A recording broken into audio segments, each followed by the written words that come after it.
Oh, yeah. We just must go off in our house.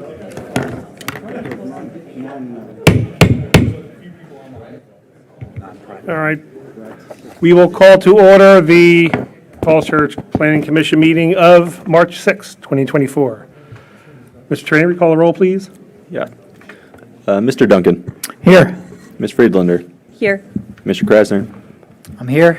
Mr. Puentes. Here. Ms. Comont. Here. Mr. Stevens. Here.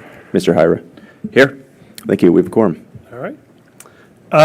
We have a full agenda tonight.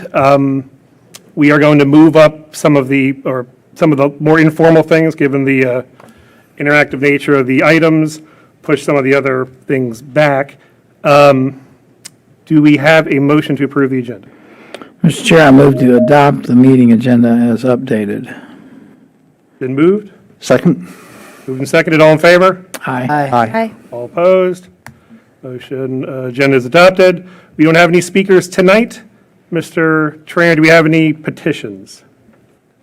No petitions to speak, Mr. Chair. We had one piece of written correspondence from Patrick Connolly regarding the special exception application before you tonight and bicycle facilities at Maple and Annandale. And if we have anyone here who wants to speak, who's not one of our boards and commissions, this is the time for your comments. Okay. Seeing none, then we will move on to our work session items, beginning with the Maple and Annandale Special Exception Preliminary Board and Commission Work Session. So this is an early look at this project. This has not been referred to us by council yet, so this is an opportunity for us to work with the applicant to figure out big issues, to hear from the boards and commissions, but it has not been formally referred to us yet. So the idea here is for early feedback. So, Mr. Stoddard, over to you. All right. Thank you, Chair and members of the Commission. I'll introduce the item briefly before turning it over to our case planner, Mr. Jeff Hollern, on this. The applicant is also here to provide a presentation. As you said, this application is early in the process. As you know, special exception applications as part of review often go through several iterations before they go up for any sort of formal consideration by council. This is application 1.0. It's the first one that's come in. It came in about a month ago. Staff completed its technical review. Those comments are attached in your staff report, and we've highlighted the items that we identified as being key items for you. As you said, and I just said, and I'll say it again, this is early in the process. The idea is to allow staff to do a complete technical review, allow council to provide early guidance, the Planning Commission, the boards and commissions, as well as get it out to the general public for their viewing as well. So that when the applicant comes in with their next submittal, they have the benefit of a wide range and variety of inputs, and they can strengthen the application earlier in the process. The application submitted to the city is for a special exception, both to allow mixed use in a commercial district, as well as for a height bonus over what would otherwise be allowed by right.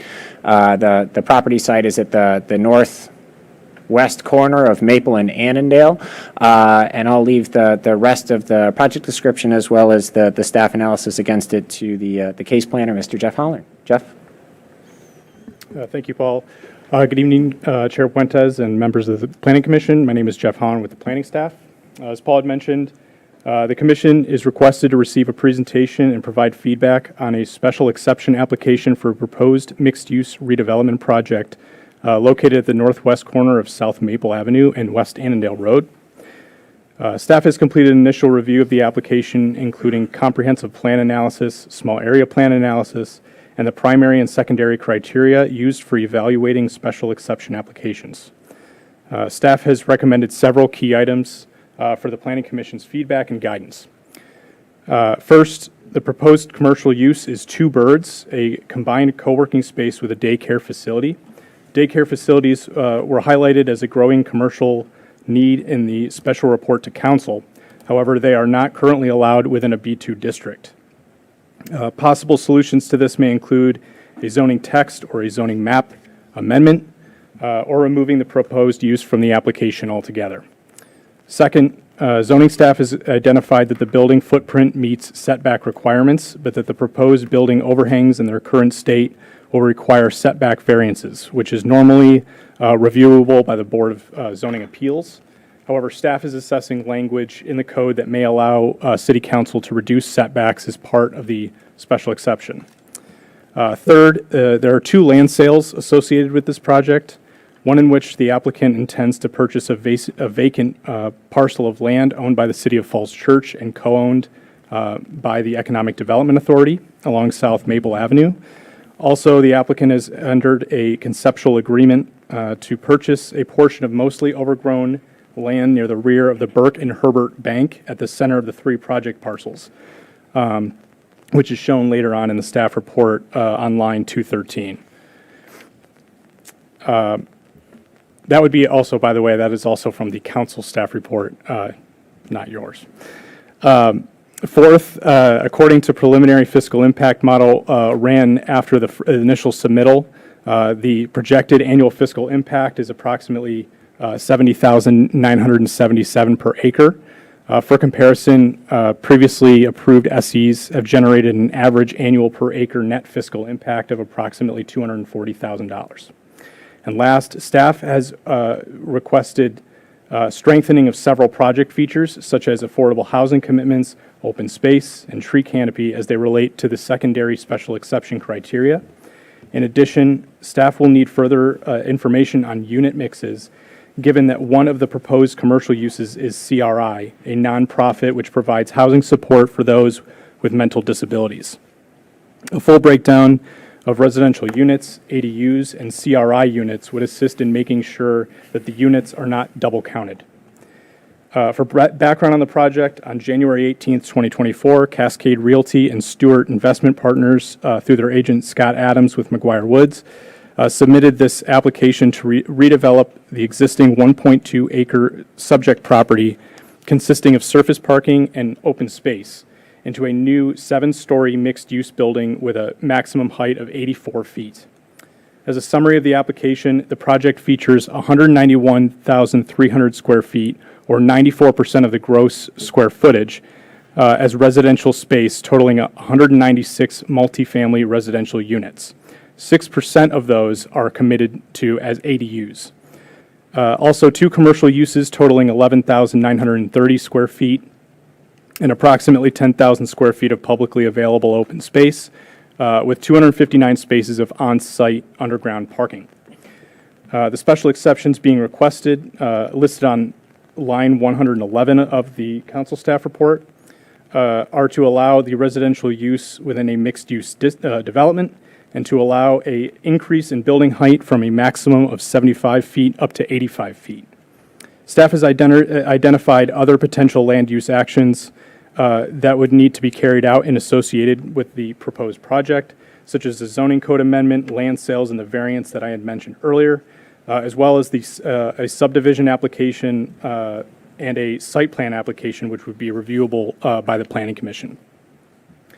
In regards to the comp plan and small area plan guidance, staff has conducted their first review of the project against the city's comprehensive plan, which lists the subject property as part of the downtown Falls Church planning opportunity area and the Washington Street corridor revitalization area.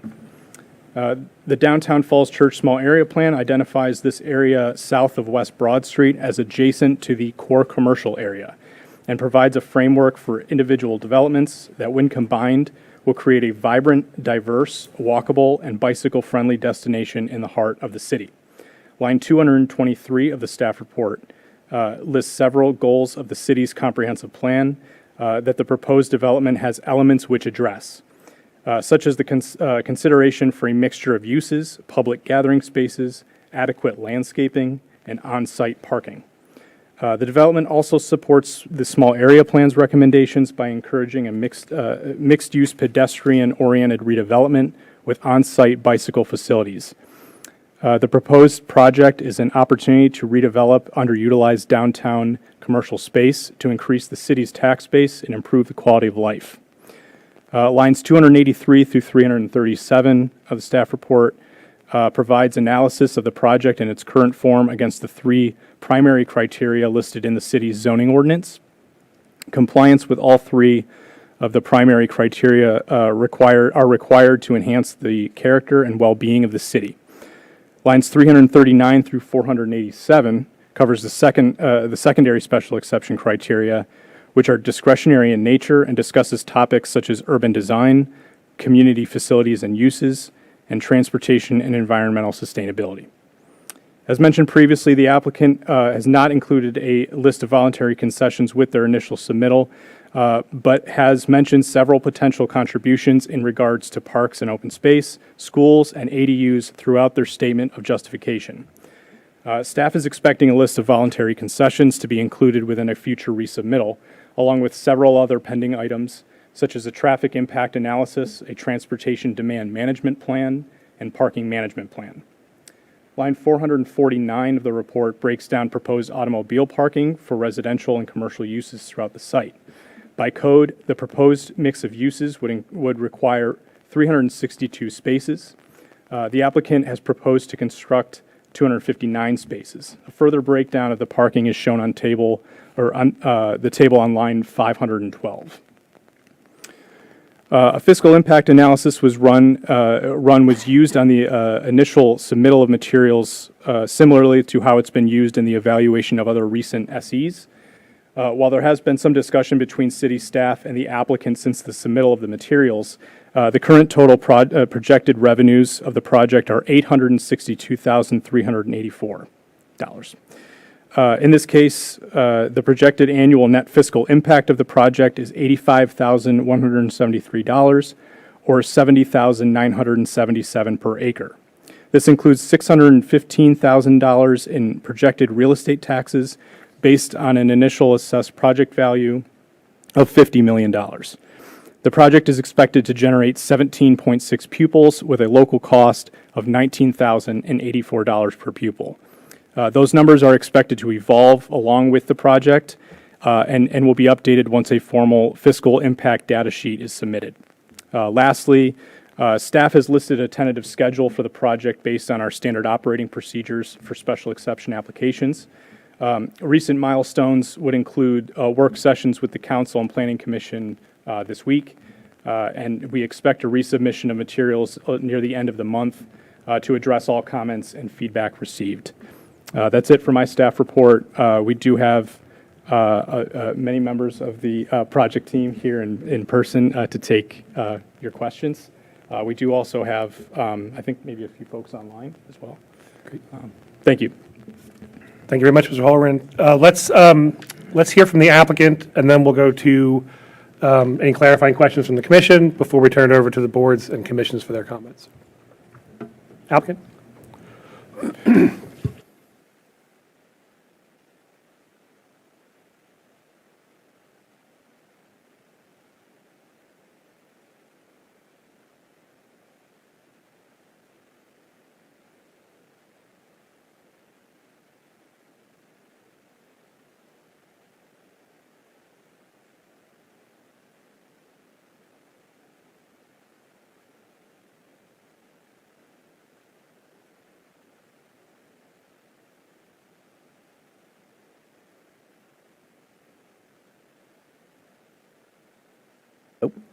Connectivity within the city. Sorry, I should know to press the button by now.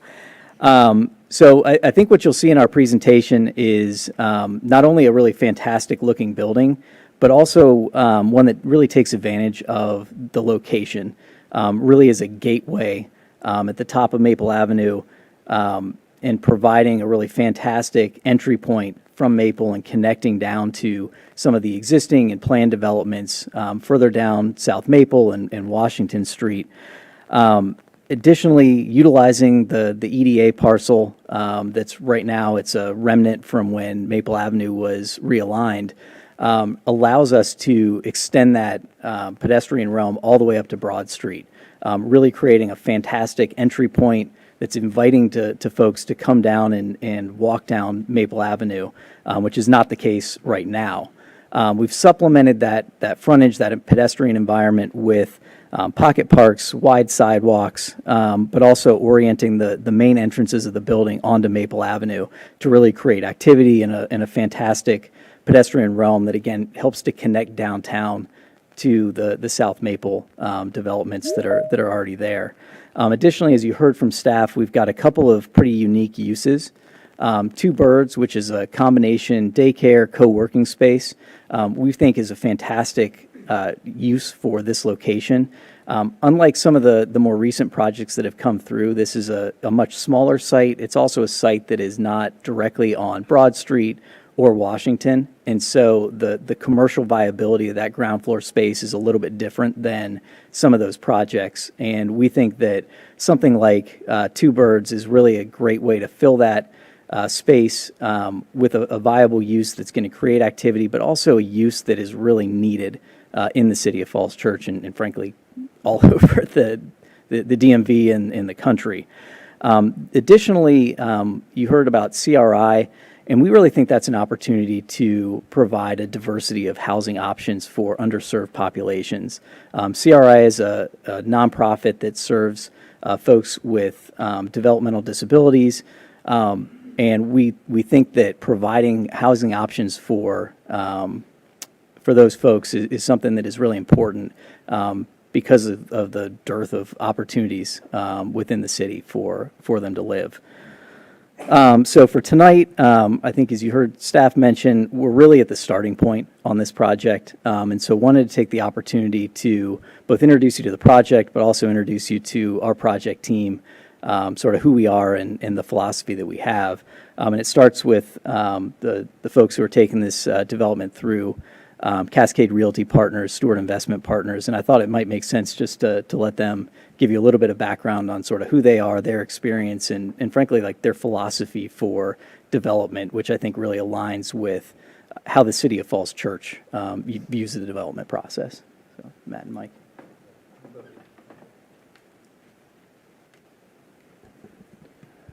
I'm Matt Kleinbaum with Cascade Realty Partners. We're a small firm, there's only two of us, that has been around since 2014.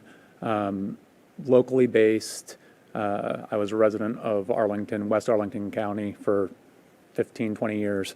And so I'm very familiar with Falls Church, and my children, Communikids and Creative Cauldron camps and such. So I very much part of the community. Our investments to date have typically been existing assets and properties in Arlington, Georgetown, Reston, and typically have some sort of light construction work or lease-up component to it. Prior to that, I was a commercial real estate investment broker for 15 years prior to that. So broad depth of knowledge in the area, in the commercial real estate market. We've done several projects now with Stewart Investment Partners in joint venture with them, and I can let Mike speak to them. Hi, not as tall. Hi, Mike Simmons, Stewart Investment Partners. Matt's right, we're collaborating on this project together. I think this is our fifth investment that our firms have made together, and it's really a blend of two organizations to complement one another, where we've got strengths and weaknesses on both sides. Our organization is 6 people deep, and so we're pretty good at what we do, and we've got a long experience, but so are they. And so blending those two organizations together has been helpful and it doesn't hurt. fruitful on a lot of past investments for us. Stewart is not dissimilar from Cascade. We're local. We're based in Bethesda. We've got 10 or 12 active investments around the region, and it ranges from stable, built, leased real estate that we just own and operate to projects where you get your sleeves rolled up a little bit and really reinvent something, redevelop, convert, expand, things like that, to ground-up development sites that we take through an entitlement and development planning process to hopefully build something special for the community. So thank you for having us here. And I think just as importantly as that experience is, you're looking at sort of the decision makers for the project. And so there's not a huge investment committee that we need to go back to if there are comments that are made. So we're able to be nimble and collaborative in responding to comments quickly and making sure that this process really is iterative and responsive to comments that we receive. So I don't know if you can go back to the third slide maybe. But just I think everybody knows which site we're talking about, but Sort of as a reminder, right now the site's developed with a surface parking lot. You've got an overgrown portion of the Burke and Herbert site that's kind of the backside away from Broad Street. And then, as we mentioned, the underutilized city property that's the remnant from when Maple Avenue was realigned. The site's surrounded by commercial and mixed-use properties. Currently, it's not really providing much in the way of anything from an economic or an aesthetic standpoint for the city. It's also a site that has a lot of impervious surface and no stormwater controls. And the pedestrian experience right now is pretty bad. You have very narrow sidewalks, and they're pushed up right against Maple Avenue, no separation between pedestrians and vehicles. And we think that with this project, we can really improve that experience and make a project that's really accretive to the city. Maybe we can go to the next slide. So as you heard from staff, the site's 1.21 acres. Again, that's smaller than some of the other projects that you've seen recently in the city. We do have the consolidation. I will say that we tried really hard to get the full Burke and Herbert site into this project. We spent a significant amount of time meeting with them and trying to convince them of the benefits of coming into the project. And as you might know from Burke and Herbert, they're pretty old school. They view this as a really viable bank pad site for them. It's apparently the second highest grossing site that they have, and they're just not willing to close down the branch or move the branch or put the branch into the building, all things that we really tried hard to convince them of. And so what we've tried to do with this design of this building is really focus on how do we develop the back portion of this block, but really leave a development pad site that can come in as sort of a phase two when Burke and Herbert is ready to develop. And so we've tried to create a square parcel that we think is of a good size to have an office building or a hotel, which really I think will be a great benefit for Broad Street if and when Burke and Herbert is ready to come into the development process. And we've designed the building to accommodate that future development and make sure that the two projects can work well together. If we can go to the next slide. So you heard from staff, we're seeking two special exceptions, one for mixed-use residential in a B district and the other for an increase in height. We're seeking a height increase of 10 feet over the by right to get up to 85 feet, which will allow us to have a 7-story building on the site. Additionally, we've got 191,300 square feet total for 196 units, and then the ground floor commercial space, which we envision as being fully taken up by two birds, is a little over 11,000 square feet. Parking,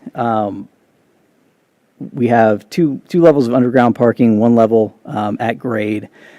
We are seeking a parking reduction, and so the way that the parking will work on this site, we've got two pretty compatible uses in terms of shared parking with two birds on the ground floor, the residential, which has the highest parking demand nights and weekends. And so we envision shared parking with the 60 commercial parking spaces that are on the site so that residents can park in those spaces on nights and weekends. And when you factor that in, the parking ratio is about a 1:3 spaces per unit, which is in line with a lot of the most recent projects in the city and in line with what we're seeing in terms of actual utilization of parking within multifamily buildings. So we can flip to the next slide. So we talked a little bit about two birds, but we're really excited about this use. It's a local company. They've got 3 locations in the DMV. They started in Alexandria, but they really focus on trying to serve sort of the whole family. So they've got the daycare component. They also have a co-working component so that working parents can drop off the kids and utilize that co-working space. And sort of bringing in additional people, into the city, into downtown during the day, in addition to providing what we think is a really vital service in the form of a daycare provider. Flip to the next one. Also, CRI, we talked about them a little bit, but they're a 45-year-old nonprofit that serves disabled communities, folks with mental health. They also have a housing program where they help serve their clients with housing opportunities. And we've have discussions with them to partner on, this is not a group home. The way that this would work after some of the discussions we've had with them is they would have a master lease for a certain number of units within the building that they would then sublease to their either employees who are serving folks in Falls Church or to folks who are in their program who are clients of CRI.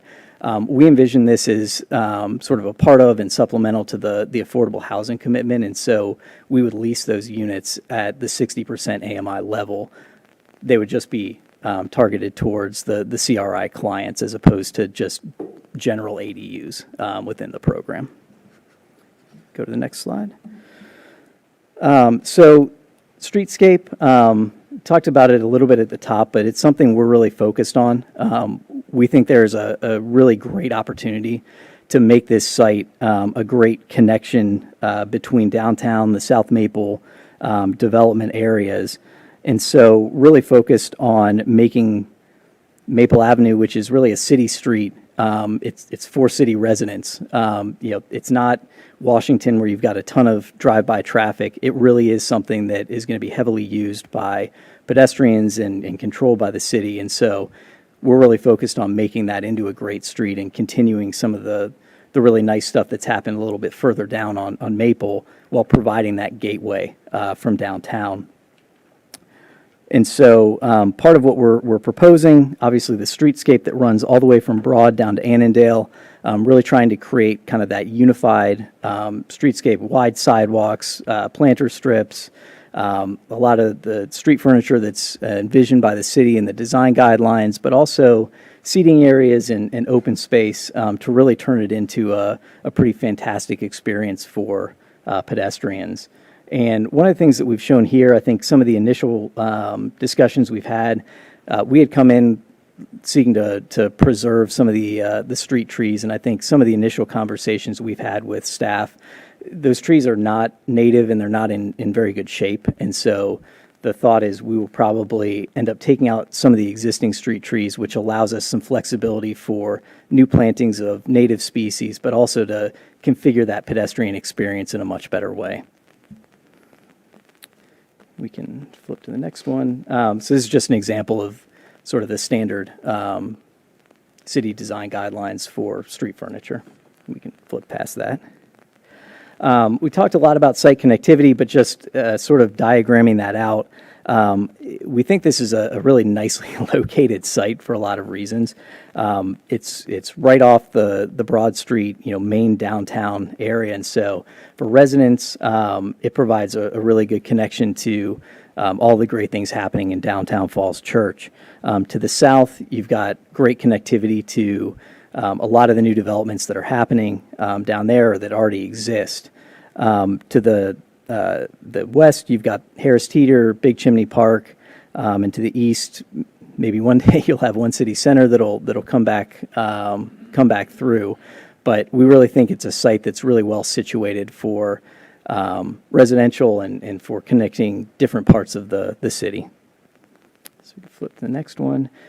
So architectural design, we are pretty early in the architectural design, but I think the concept we've come up with is really one that responds to some of the architectural comments that we've heard from the city on other projects in terms of the massing, making sure we're breaking up the building with courtyards, a variety of materials, a lot of fenestration with balconies in appropriate locations.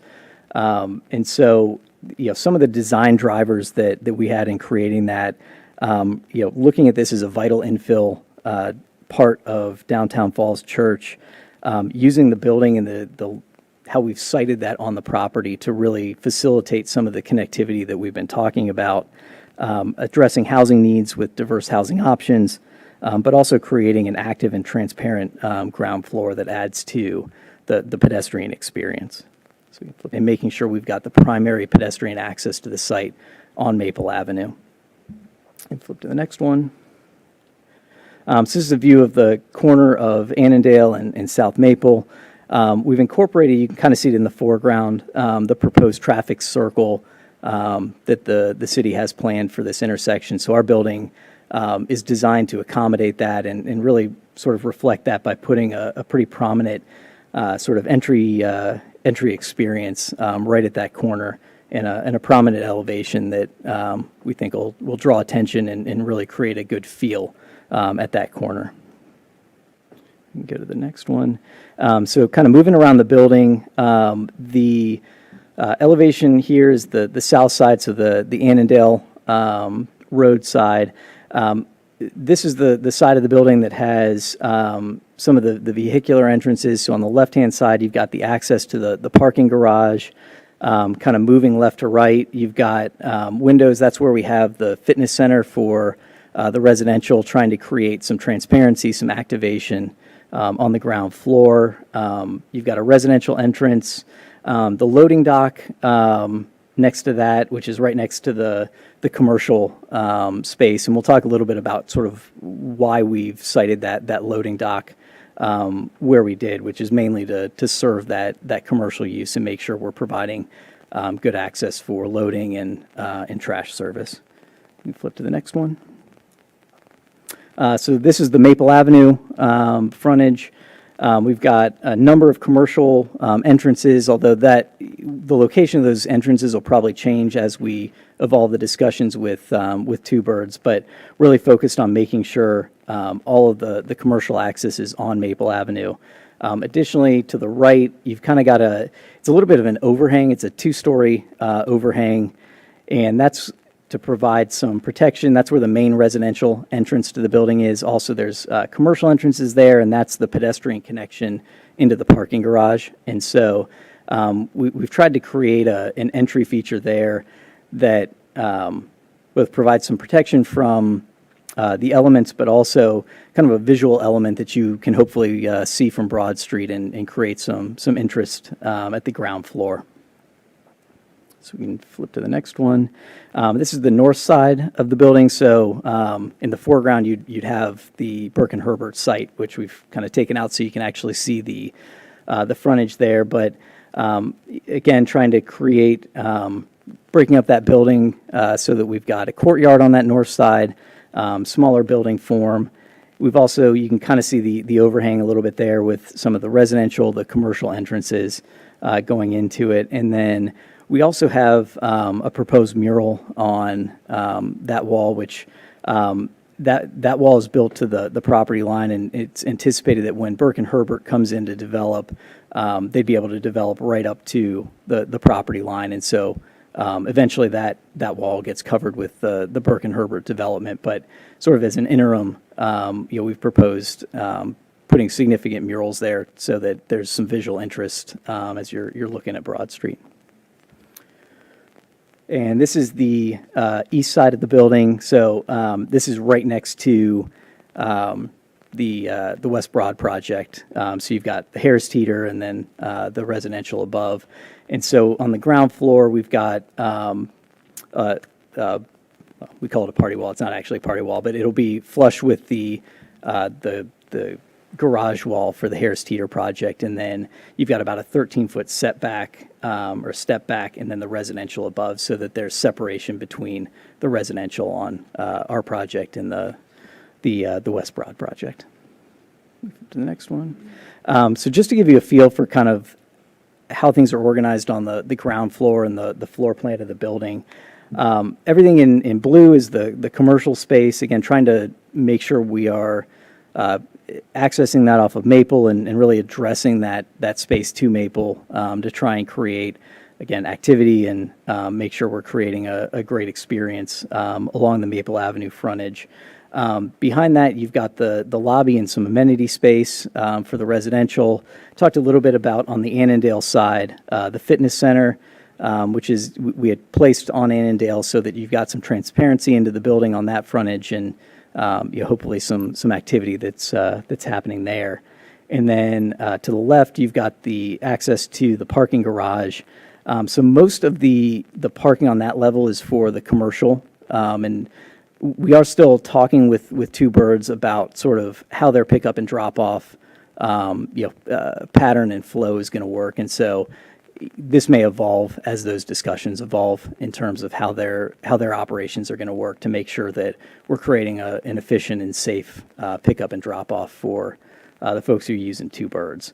Where you see, I guess, number 1 up there, that's the connection from the parking garage to South Maple. We also, to the left of that number 1, that's where we've got our secure bike storage for residents. It's right at grade, providing really easy access for bicyclists and really trying to encourage folks who live in the building to have a bike, to use a bike, and make it as easy as possible to do so. So we can flip to the next one. So the second story, we've got the 3 courtyards that you can see, and then we've also got a club room, and then this is where the units start, and then floors 3 through 7, again, are really just residential units. Flip the next one. And then this is just diagram of the 2 floors of underground parking. And then we talked about the sort of parking ratios and parking reduction that we're seeking already, so we can flip to the next one. Landscape and open space design, we've covered some of this, but just quickly, the 3 courtyards, the north courtyard, we've designed that with the pool for the project because it gets, or I'm sorry, the southern courtyard, the pool for the project, and really trying to think through where we place that to make sure we're getting the most sun for that courtyard. Additionally, we've got fire pits and seating opportunities in that courtyard.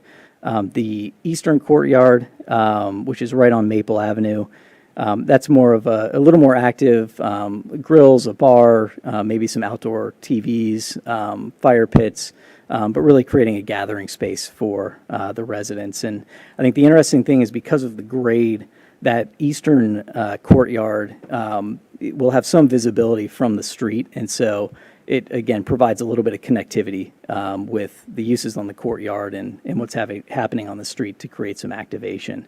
And then the north courtyard is mainly just a green roof with landscaping. And then along the western edge, we also have another strip which is sort of on top of the first level parking garage that is also a green roof.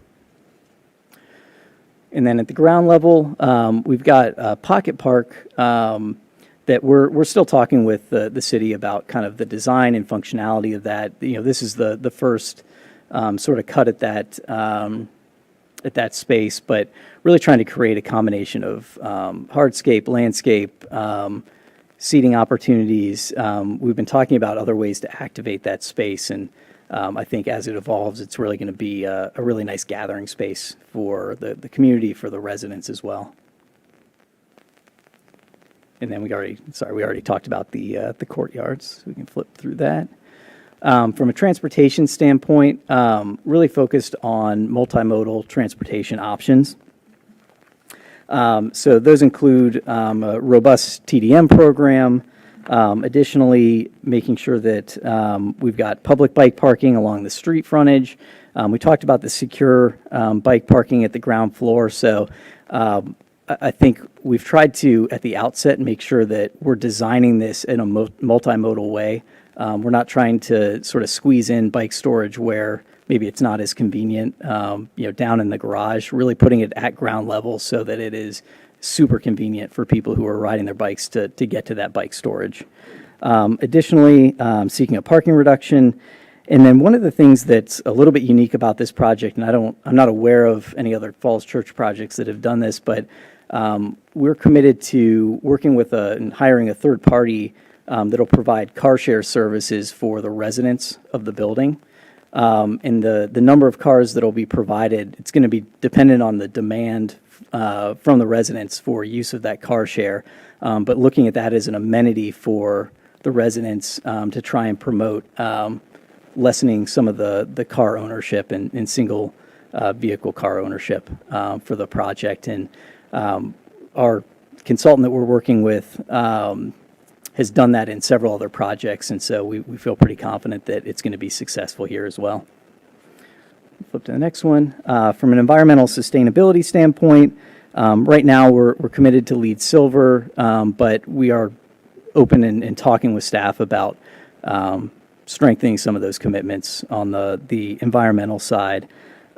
We've got significant stormwater management commitments, EV chargers. We've committed that 5% of all spaces will be have EV charging stations, and then we'll put in infrastructure for 10% of all of the spaces. And then, I guess, sort of related to the environmental piece, but you may remember from the Quinn project, some of the sanitary sewer questions about whether the flow is going to Fairfax or Arlington and the need for a force main. And so we're aware of that and coordinating on that as well and ready to accommodate either the gravity flow to Fairfax or a pumping station to get to the force main for Arlington. And then on the fiscal impact, I did want to invite Ross Lichtenhouse, who's our consultant looking at the financial numbers. But I guess I'll just say that I think we strongly disagree with the initial numbers that staff provided. I know that those numbers are going to evolve over time, but some of the discussions that we've had since the initial submission and the staff report, I think, show that rather than being one of the weakest projects from a fiscal standpoint, this one actually is going to be one of the strongest, if not the strongest, from a fiscal impact standpoint that the city has seen. So I don't know, Ross, if you want to. Good evening. My name is Ross Lichtenhouse. I'm founder, managing partner of Cavalry Real Estate Advisors. I've spent approximately the last 20 years working as a consultant advisor to the commercial real estate industry with a specific expertise over those 2 decades on state and local tax matters, performing fiscal and economic impact studies for folks in the development community, but also working with local jurisdictions to provide insight into the fiscal and economic benefits of strategic partnerships, public-private partnerships, economic and commercial development projects.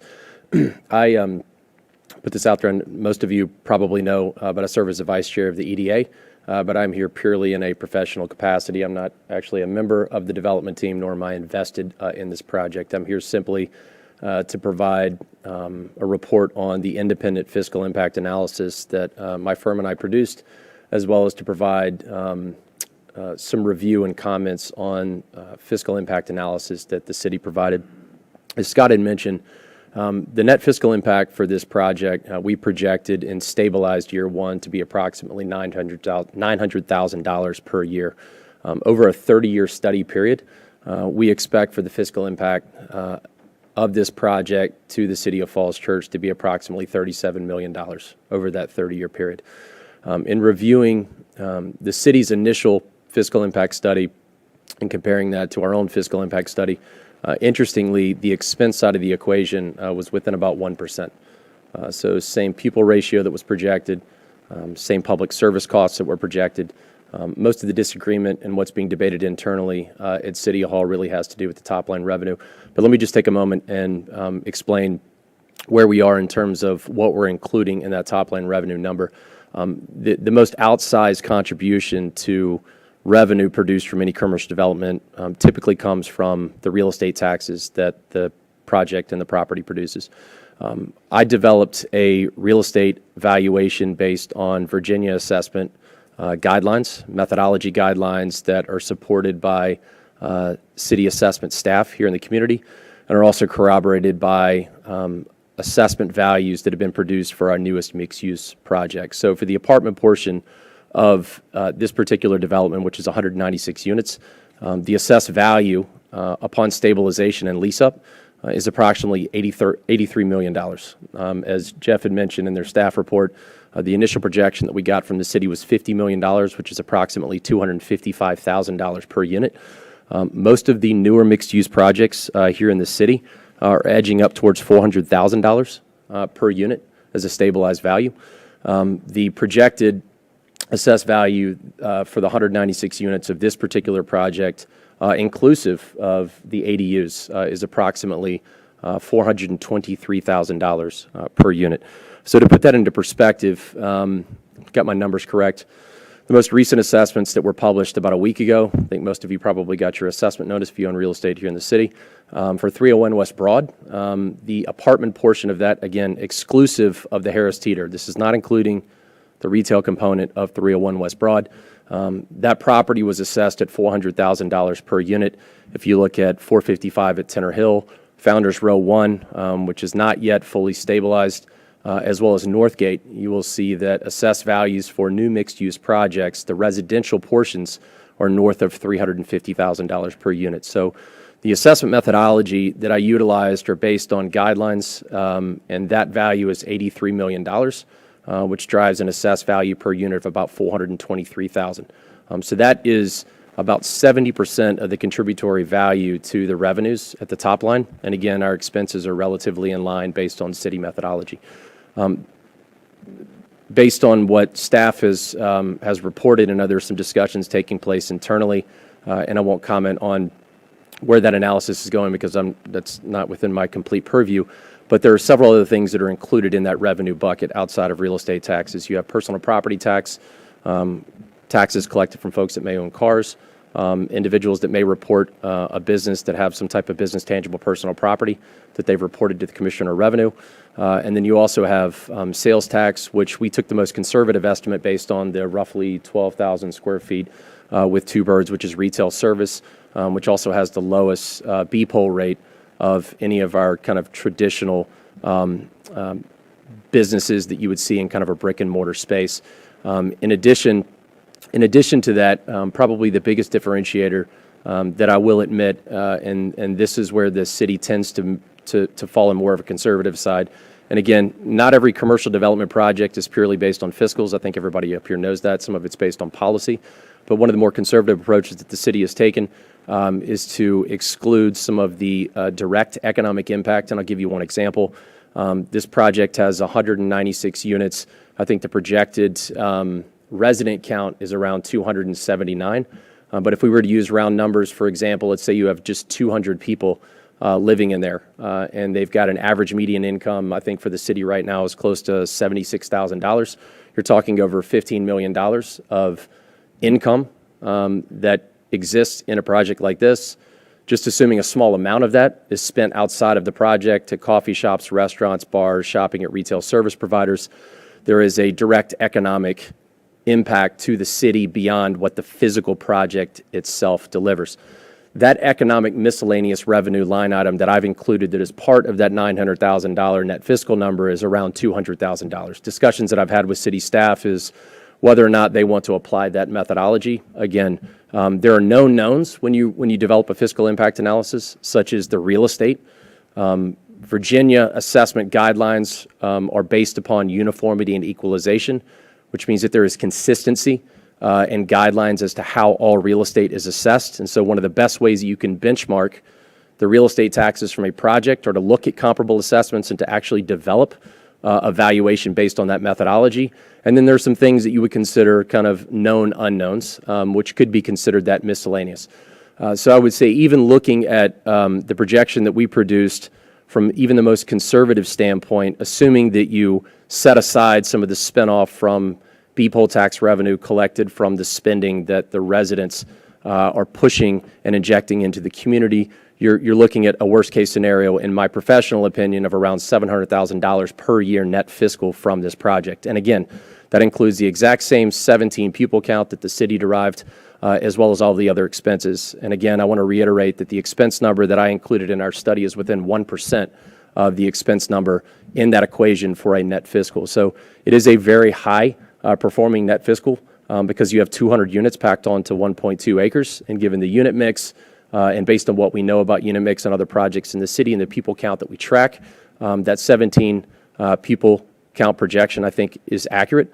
And so we will continue the conversation with the city about what is relevant for an appropriate net fiscal impact analysis, but I want to make it very clear that the net fiscals for this project are very, very strong, both from a per unit and a per acre count, and just from a commercial development perspective within the city based on our analysis, and again, using consistent methodology that is accepted widely. I'm happy to take any questions on that if you would like. Is that the end of the presentation? Is it, Scott? I promise we're close. I think we've just got maybe one more slide, which is just questions. So, yeah, so we're done. So I appreciate you bearing with us, and I know that was a lot of information and a lot of presentation, but I guess we're ready to take questions. So if you have questions for Ross or for me. So I think before we go to boards and commission comments, we'll see if any clarifying questions from the commissioners before we jump in. Anything to clarify, less recommendations and more clarifying questions? Yeah, just one question. I thought I read somewhere in your documentation that you were proposing to support some parklets, off-site, and I'm just wondering if you had any thoughts you can share on that. So we have been talking with the city about an off-site open space contribution. I think we initially looked at some of the parklets that the EDA has proposed. As those discussions evolved, it sounds like there are ARPA funds that need to be spent that will cover the cost of those. And so we've been talking with the city about alternatives for off-site open space contributions.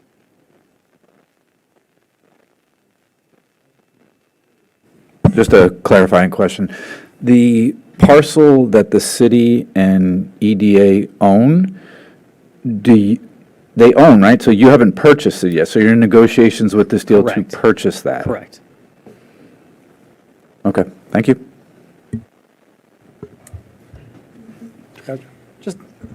Just a clarification, just on the testimony we just heard, or the about the net fiscal from Russ. Just if you want to come back up for just for a quick second, just understand what you're talking about as far as the mismatch from staff's report. I mean, staff's telling us, and I say, staff has in their staff report has said the per acre is 70,977, and you were saying it was 700,000. Is that what you were saying? So 700,000 net fiscal for the entire site, so I think that would work out roughly to around a little under 600,000. Right, because it's one little over an per acre. So you're like Correct. 10 times Correct. greater than what they're. Correct. I mean, that's a huge difference. I mean, well, I have questions for staff then maybe about that, but that was my clarifying point, just to make sure I wasn't hearing that incorrectly. Yeah, this is, so staff, so in order to have sort of a deliberative review process, staff typically runs the fiscal impact model once with each major submission, and it is very common in these first submittals to have some information that's either unclear or uncertain, and so staff really sticks to sort of the minimum that's committed in the application, or what we can tell from the materials provided. It is very common for these assessed values or the projected values to change throughout the lifetime of an application and the review process. Sure. Right now, the biggest delta, and I think the applicant spoke to this, is in the expected sort of assessed value of the unit, since that is the lion's share of the tax revenues coming to the project. I think depending on where the expectation for that assessed value falls, I think that would direct the number either up or down quite a Mr. bit. Krasner, if I could Yeah. just detail as well, further to Paul's point. If there was just a revision in the real estate assessment assumption alone, and again, the initial run by city staff was at $50 million, which frankly is probably about what it costs to just, less than what it costs to actually build the project. Real estate assessments at stabilization are supposed to reflect fair market value, so what a willing buyer and willing seller would transact for. If that adjustment was made only to the real estate taxes to get that to a value that reflects other assessments in the city, that would result in probably closer to $350,000 in additional revenue to the city's projections right now. So at a very, very minimum, if they changed nothing else, if they said, I completely disagree, we're not going to put, we're not going to put any weight on spin-off B-pole, we're going to assume that we make no more money with the project, but we're just going to adjust the real estate assessment, it puts the current net fiscal impact analysis and revenue that the city produced at over $400,000 easily. So you're still at a very high per fiscal number relative to other projects. And again, that is only accounting for the change in the real estate value. Okay, I appreciate that. Thank you. I just had one other clarifying question for Mr. Adams, just on the unit breakdown, the unit mix. I'm sure it's buried in here somewhere, and I apologize if I just missed it. But what are you looking at so for a it's, unit mix? it's mostly efficiencies in one bedrooms, some two bedrooms, and I don't know if Manoj is here. He's our architect who can give you the full unit breakdown. Oh.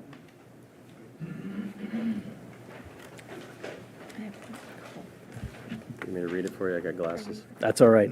Give me the bigger one. So it's 30 30 studios, 95 one-bedroom, 12 one-bedroom with den, and 59 two-bedrooms. 59. So it's 70% studios in one-bedroom dens. Okay, all right, thank you. Yep. That's it for now for me. Ms. Coleman? Yep, just a few. Were you planning for this to be an all-electric building?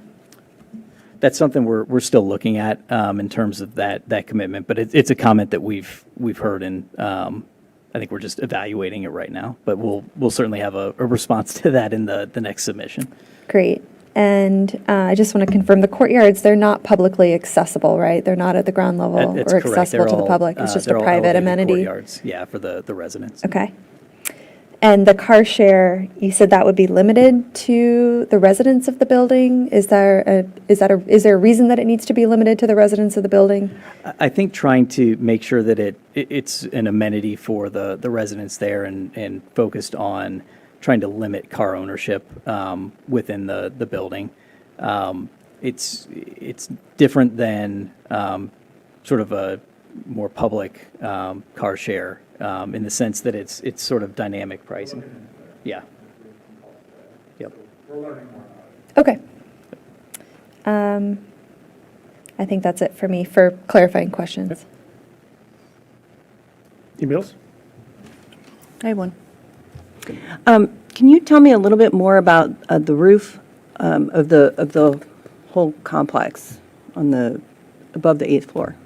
Sure. I mean, Is there anything planned for it? Is it, what type of roof is it? Is it meant to be solar panels? Is it meant to be community garden space for the residents? Yeah, so the upper levels are mostly for mechanicals, and one of the things that we're looking at is just making sure that all those are situated so that it's solar ready. But I don't know if anything you wanted to add. Pretty much answered the question. It's a flat roof, so areas have been designated for solar ready and mostly mechanical units. Okay. Thank you. Yes. Just one. So since so much of the hat is being hung on the daycare use, I'm curious as to whether the daycare facility will have access to outdoor space on site, or if the kids in that daycare would be needing to go to Big Chimneys Park or elsewhere for their outdoor recreation. Yeah, so we envision that similar to other daycares in the city, that we would utilize public parks probably, I don't know operationally for them, but it would make sense that they would use Big Chimney Park. And I think in some of the discussions we've had with the city's recreation and parks staff, there's a feeling that that's a pretty compatible use in terms of kind of utilization that they typically see during the day, that it works well for daycares and kids to come and use the park since they're not typically fully utilized during the day. Okay, a follow-up to that. Those of you who've been on the planning commission longer than me, I recall when there was a daycare use proposed last year, there was a good bit of discussion about security and visibility into the facility, and I'm not quite sure where it all ended up, but do you feel like, having a visible first floor daycare use is consistent with what the daycare providing outfit has done in its other locations, or is this something that just hasn't really been talked about much yet? Yeah, it's something that as we're talking with Two Birds more, like that's a level of detail in terms of the level of transparency that we're still having those discussions. It just hasn't evolved to that level of detail yet. Thank you. One clarifying comment for me, that in terms of the parcels you still need to acquire, this look at the map here, there's kind of teardrop triangle piece up there, that's the city property, correct? Yes. And then you still need to acquire land from Burke and Herbert, the south side of there? Correct, and we have a signed contract with Burke With and that. Herbert. Yeah, Okay, just the city you're still negotiating with? correct, yeah. So we'll be trading some LOIs in paper moving forward to advance that. Okay. Any other clarifying comments or questions, Ms. Freelander? One more. The skinny green patch that is on the second floor What's the intended use for that? Is that like a dog run for the residents? Right now, Dog? it's a green roof. And so I think we don't currently have access to that portion. It's meant more as passive and used for stormwater management purposes. Okay. All right. Thank you. All right. All right, so this is, as we said, this is a work session where, we want to hear from other boards and commissions, get a lot of other community input at this very early stage of the process. So, Mr. Trainer, I guess, do we have boards and commissions that are here ready to speak? Yeah, I've one hand raised online. Just Hagen Bart. I don't know if you can hear us, you can go ahead. Okay, let's try to keep comments to about 4 or 5 minutes so we can get everybody else in. Okay, hi. Can you hear me? Perfect. Great. So I'm Jess Hagenbart. I'm a member of the CACT, the Transportation Committee. And, a lot of our members are specifically always concerned with pedestrian and cycling safety in particular. And we like the big sidewalks and the bicycle facilities. And I'm interested to see, more details on that in the future. But I just had a question about, and I'm not asking because I know, but I'm wondering if there's any, according to the bicycle master plan for the city, if any of that is maybe either on Maple or Annandale, and if you had looked at that and taken that into consideration. I may defer to our engineer, but I think there's a bike lane that is planned as part of Maple Avenue and some of the improvements with the traffic circle, but I'll defer to Karen on that. Hi, good evening. Karen White with Walter Phillips. So the city plan for Maple Avenue does have a bike lane on it that does converge as you go around the circle and then separates again on Maple. We have not talked, Annandale did come up the other night about some sort of bike lane, so that's something we'll look at moving forward. And on Annandale. Okay, great. Thanks. I was just going to say on Annandale, one of the treatments we're looking at there is because that's such a wide road in front of our site is that we're proposing on-street parking to try and narrow that down and slow down traffic on that. But as Karen mentioned, one of the comments we got at the city council work session was looking at the potential for bike lanes there. So that's something that we're looking at right now. Okay, great. Thank you. Any additional comments? I don't have any more hands raised on the line, but I know we have a couple liaisons in the audience, and I invite you to come speak. Yeah. And if I could ask the liaisons maybe to use the other mic, that way the applicant can stay up for any questions. Hi, I'm Arthur Agan. I'm also with the CACT, and overall, I'm pretty happy with what I've seen. I've heard some good stuff. Maple does have some concerns. There is an existing bike lane there now. This is so just everybody understands this is an existing facility. We would love to see that become more protected, and I applaud the widening of the sidewalks.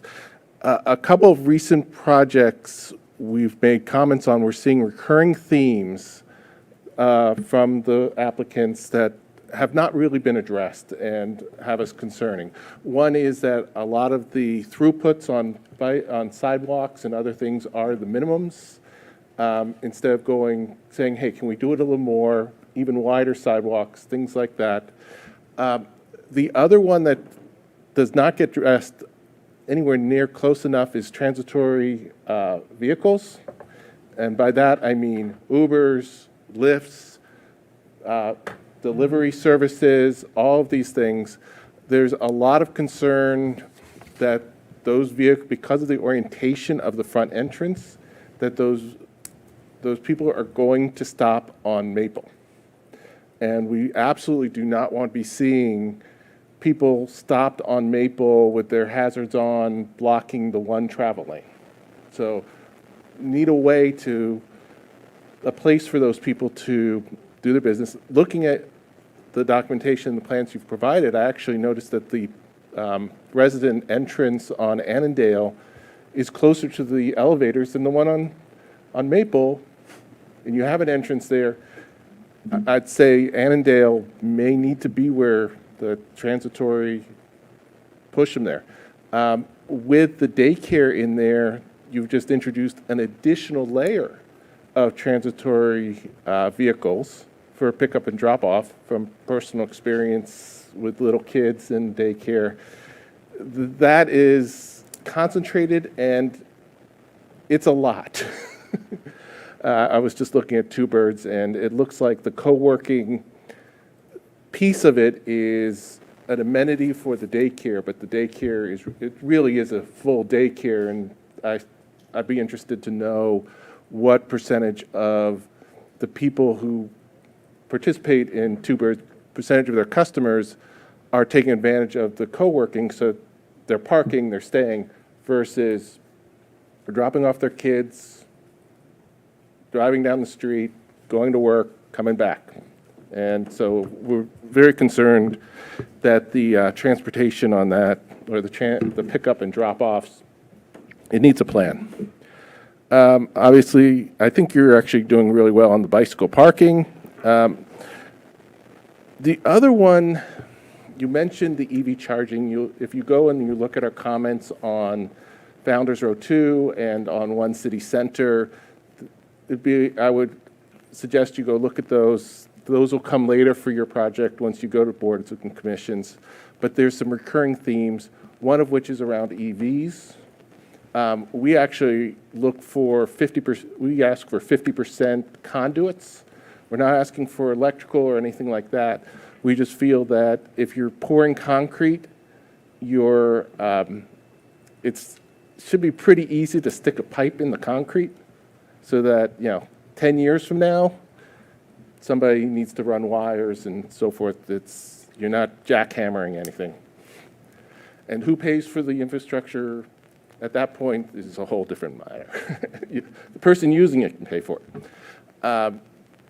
We also raise the concerns around the people who work there. I don't think that's really a factor in this project because the daycare and the building itself is probably not that many employees. Some of the others, you're getting into a large number of employees, and I think you're in pretty good shape on that one. In conclusion, I'd like to thank the commission for bringing us in at this early point. I think we've found recently that the earlier we get in and we're able to make our comments and provide them, things work out better. It just makes everything just seems to run smoother. I have some personal opinions on the project as a resident and member of the public, but they're not transportation related, so I'm not going to get into them in these comments. I appreciate the comments and really good comments on the project and stuff that a lot of it is stuff that we're already sort of thinking through in terms of how do we accommodate the pickup and drop off for the daycare in particular, making sure that we get that kind of circulation pattern nailed down so that it's occurring in a safe way.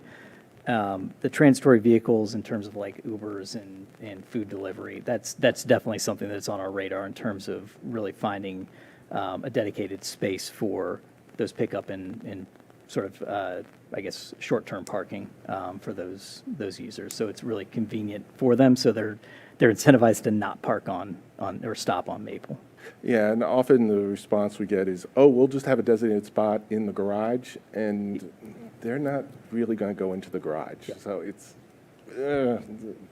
It's definitely something that's... not going away. Yeah, it's definitely something that it's on our radar that we're looking at right now. Glad to hear that. Yep.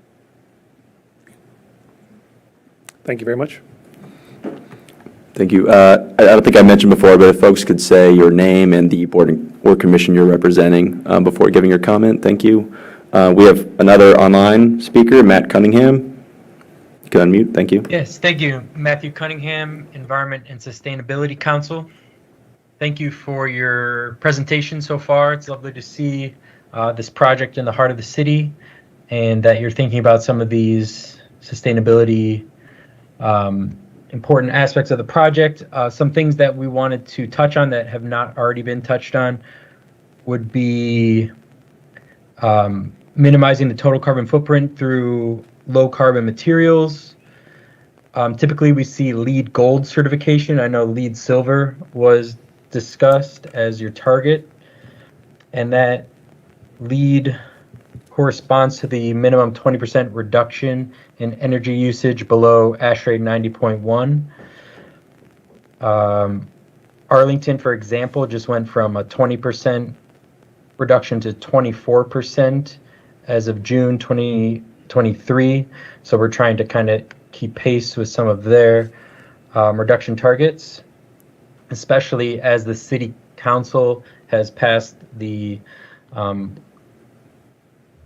carbon action plan for the city, trying to get to 100% reduction from 2005 levels.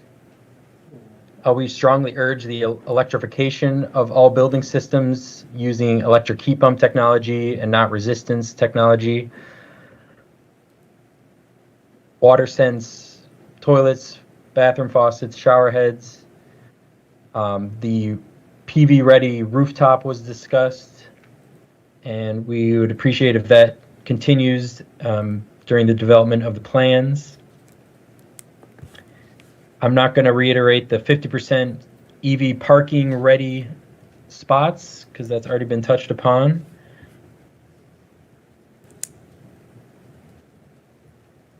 And some of my notes from my colleagues discuss bird-friendly materials for the building assembly based on the American Bird Conservancy bird collision deterrence factor. And I will let others talk more about the bike infrastructure that we would like to see that ties into the bike master plan for the community. And those are all my comments. Thank you very much. Thank you. We don't have any more hands raised at the moment online. I just want to remind folks, if you are speaking online, if you could just make sure you're speaking into the microphone as best you can. Online, it can be a little difficult to hear in chambers. But we'll go to another in-person speaker. Hi, I'm Julie Hamilton. I'm with the Utilities Commission, and our biggest concern is Could you turn the mic on? Hi, I'm Julie Hamilton. I'm with the Utilities Commission. And it sounds like you guys kind of have addressed this, but if you could just talk more specifically for the water runoff, that's our biggest issue, stormwater management. I'm going to let Karen talk about that since you don't want to hear me talk about stormwater. Yes, so what we have, so we do have some, so as we talked about, there's some green roof along the west side of the building. There are some bioretention planters in those courtyards that we saw on top of the building. And then all that water does run through the building. And then there are two separate detention structures, one on the north side, kind of where that actually number that circle 1 is. It's in the garage, but in that general area. And the other one is under the loading dock where that number 6 is, both underground, and then they would be piped out to the stormwater management systems. Okay. So definitely collected, unlike today, that just runs off. Okay. Thank you. Hi, thanks for your presentation. I'm Jared Anderson. I'm representing the Rec and Parks Committee. And so I think, we haven't been able to, meet on this yet, but I think the kind of main initial responses would probably have something to do with, kind of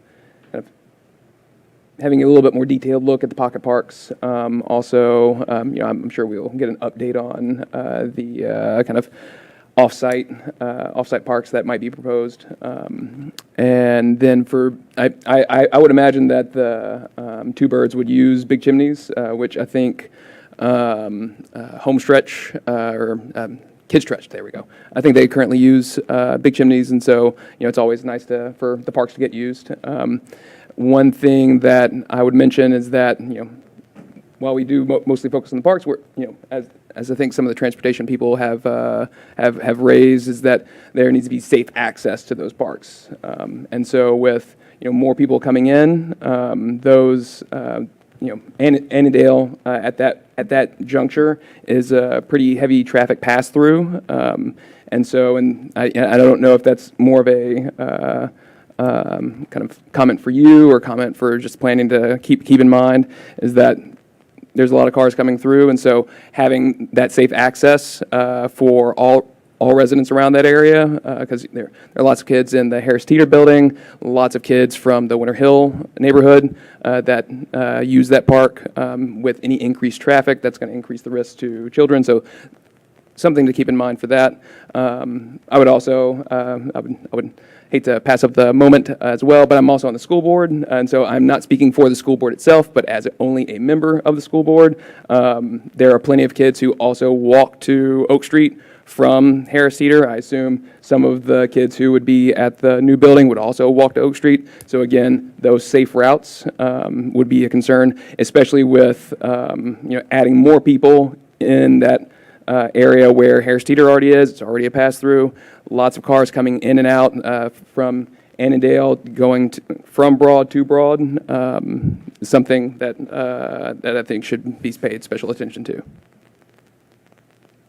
Thank you.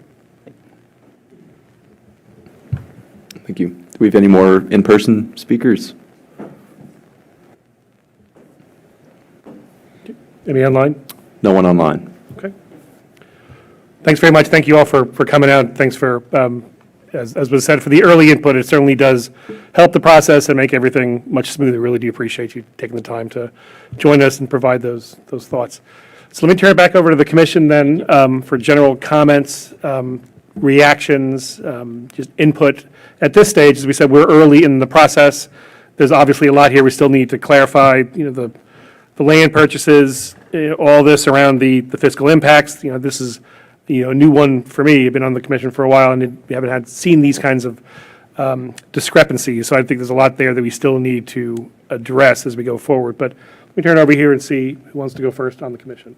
Mr. Stevens, you're leaning forward, so maybe you can go first. He's eager. No, I'm happy to go ahead and share a few comments, since, as you say, we are pre-first reading, trying to keep an open mind. So I think this is really more absorption tonight, but I will pass on a few early thoughts. First of all, a couple of positives. I really like the modern architecture. I like the funding of nearby open space and like to see that developed. And I like the car share. I think that's kind of an innovative thing to contemplate. One thing that I'm struggling with is you've mentioned that the lack of exposure to Broad Street means that it's a difficult site to put commercial on, and I think you're right, especially since commercial is probably overbuilt already. So, it really is a problem then, because what's left is that Burke and Herbert lot. So that will have plenty of exposure, but it's going to be 22,000 square feet. So we almost have like two suboptimal places as a result. So that may be okay, it may be doable, I don't know, but I'm just still trying to think that through and see whether that's the best outcome. Concerns, I'll just echo things that have already been said about on the environmental side. LEED Silver may be okay in some respects, but in terms of the energy aspect, it's really not much better than the already weak state code. So I think many of us would like to see an improvement there. Also including the 20% energy efficiency improvement, I think, is important as well. We talked about the EV spaces. You mentioned 5% equipped. I'm okay with developer picking, whatever they think is appropriate on the equipped side. On the conduit side, I think we are really aiming for something substantially higher than 10%. And as far as just the lowest hanging fruit there, the conduit side, I think 50% is what we've been doing in recent projects. And also, my colleague mentioned the all-electric on the appliances on the internal, so I'd support that as well. This is an opportunity, I think, on the biking front to get some protected bike lanes. The city is very far behind on that. I know that you're talking about putting in some street parking to protect pedestrians, but you might want to work a little bit harder, work with city staff, and see if we can't come up with a way on at least one of those two streets to put in a protected bike path. I bike that area quite a bit already, but for me, it's okay, but I know there's a lot of people that aren't going to bike until they feel safe, and that's a protected bike lane. Let's see, what else? A little concerned about what I call the sequencing of projects. We've got 3 very large projects underway right now in the city, and that creates a lot of problems with traffic and so forth. And so I'm a little concerned how we make all these projects work so that we don't, put too much stress on the community as a whole. Sewer capacity, that's a given. That has to be solved, I think, before anything can be done here. So that's all I have. Thank you.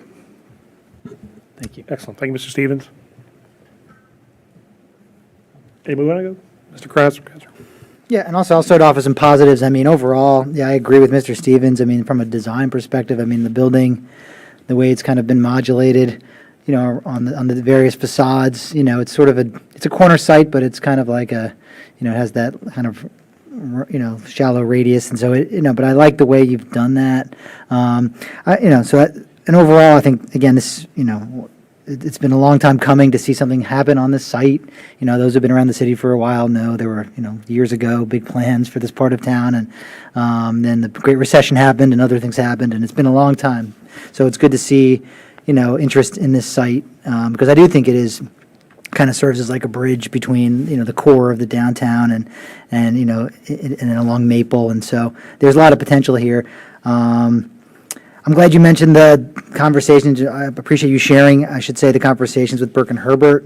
That was going to be my first question was, what's the status of that? I would just say, I mean, you guys are obviously in the business, but don't, keep the lines of communications open. I mean, obviously the most, hard no can sometimes change, as things go on. But I know that they certainly are an old institution, and they may have strong feelings about that branch. It's unfortunate because I think with that piece, you could really, maximize what that site could do.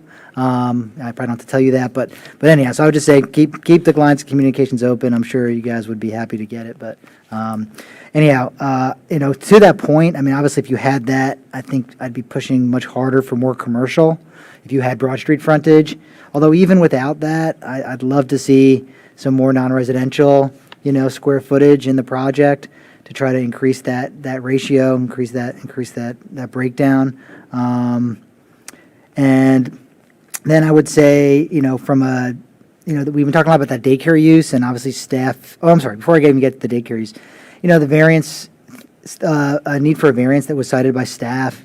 Obviously, I just would say if there's any way to avoid that, I mean, I think it just adds a layer of complication, and I don't know if there's other avenues. I know staff mentioned some, perhaps if there's a council way. I just think, trying to get a variance through, I think is not ideal. It's just a bad, I don't know. To me, every time I see a project come in asking for a variance on a commercial site. Can I just add sort of a quick clarification on what that variance entails? Yeah. So it's at the third story of the building and up, there's a 3-foot sort of diagonal encroachment that's just, it helps with some of the building design, and I think the elements of making it a more unique design and frankly a better design of the building. So that's why we had pushed it forward. I think, I'm sorry, on Annandale, not on Maple. Yeah.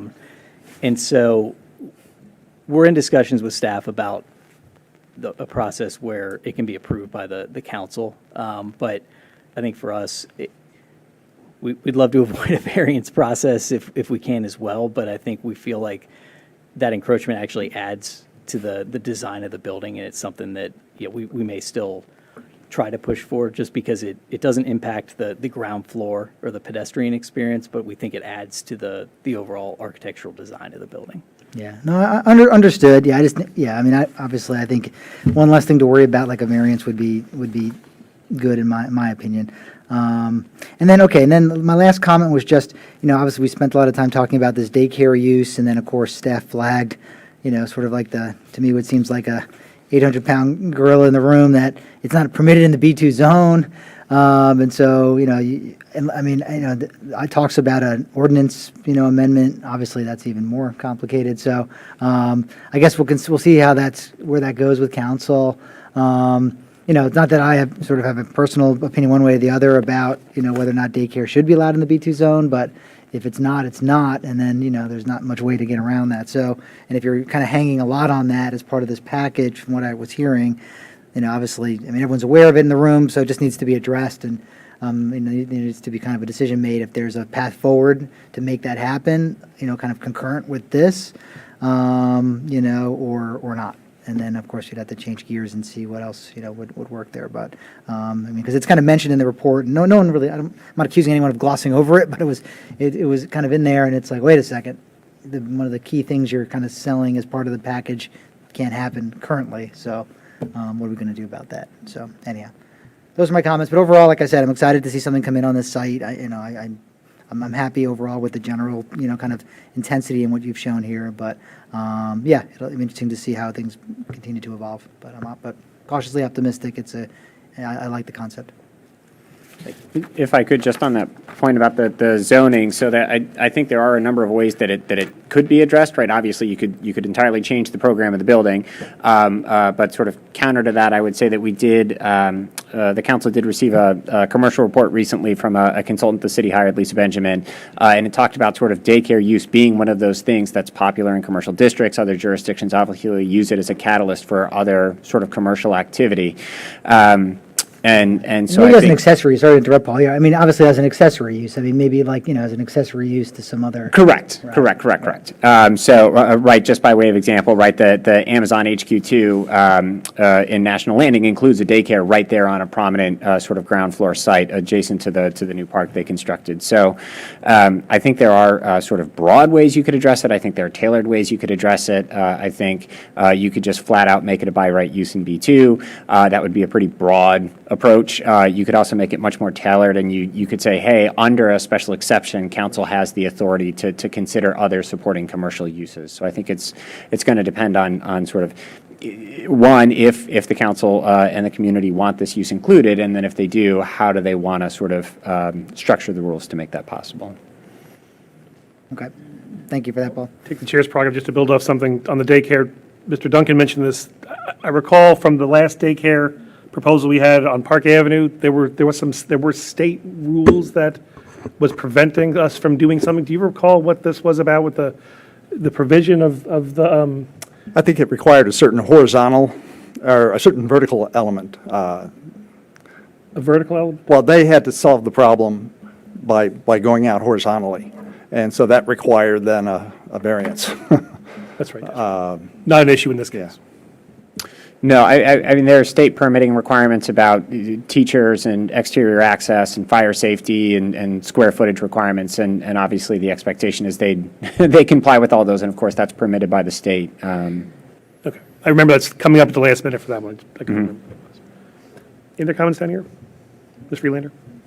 Thank you. I do want to say I'm excited about this project. I was really appreciating the architectural language and the way that you've the geometry of the site kind of breaks up that massive volume, and I think it's great. And it's the level of development of the Annandale elevation, the way that skin peels out and reveals this darker piece, and it addresses that corner really nicely, and there's a slot of space that's occupiable for those balconies that really addresses that corner really strongly.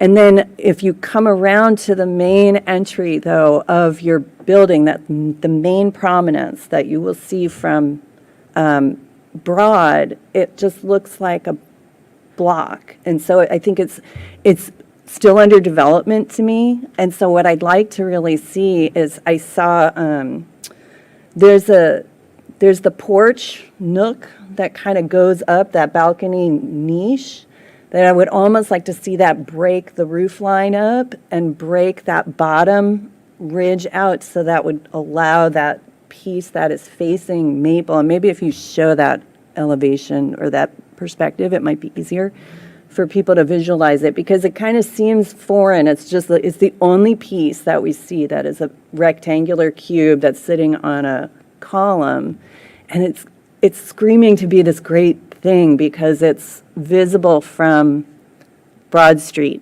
It's the view that looks down Maple at the main pedestrian entrance. And I think the elevations are too flat to see it. It's the rendering. It's, One more. one, There you go. almost. Is that this one? So that's Yeah, that's so. looking from sort of broad-ish down Maple. And that's what you would see, though, from Broad Street. And so I think you want to have a presence from Broad Street, since you are tall, that you want to break this up. And this, it doesn't have to be the same as what you've done on Annandale, but I think by starting to introduce some of that language back into this and maybe pulling that red color up through that balcony inset will help peel that, the facade that faces Maple off a little bit and give you that additional breakup of that mass. Because I think there's a lot of success in how you've really played with the geometry of the site to kind of break up that massing. And it's so refreshing to see that I understand about the variance on Annandale, but I really hope we can find a way to keep it, because it's so nice to see that not be this flat wall that goes up, because that's what we end up seeing. So I was really excited to see it, and then I was like, oh, it's not allowed. You know? So it'd be great to find a way in that dynamic tension to make it work.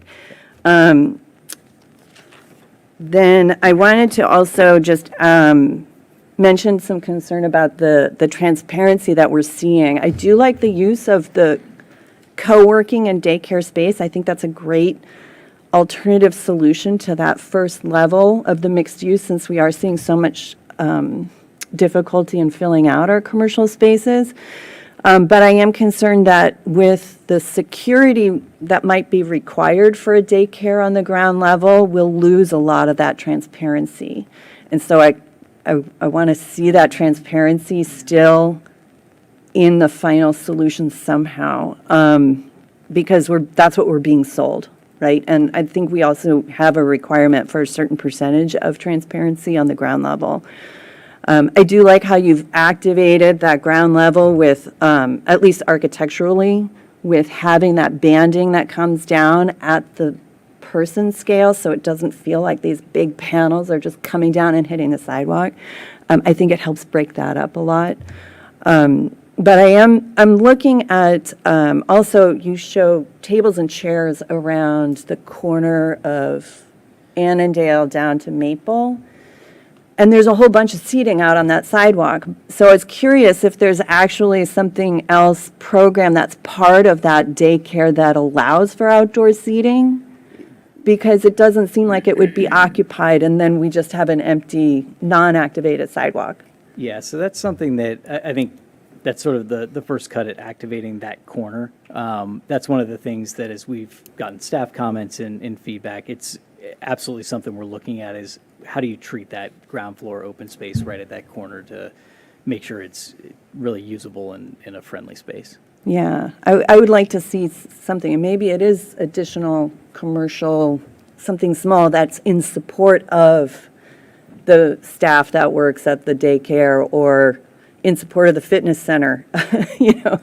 And then also back up towards the pedestrian entrance, I was hopeful that that was actually more of an urban plaza that kind of went back in that slot of space between the bank and that property line to kind of, and that might ease some of the tree canopy, landscaping, other problems if you can kind of bring more of a pedestrian urban kind of plaza feel and something that's in there. And again, that might be another little commercial component that pulls people in there and kind of activates that space, because I don't see how that would be active during the day. If there's, you know, a daycare there, we can't, you know, the kids aren't going to be playing there.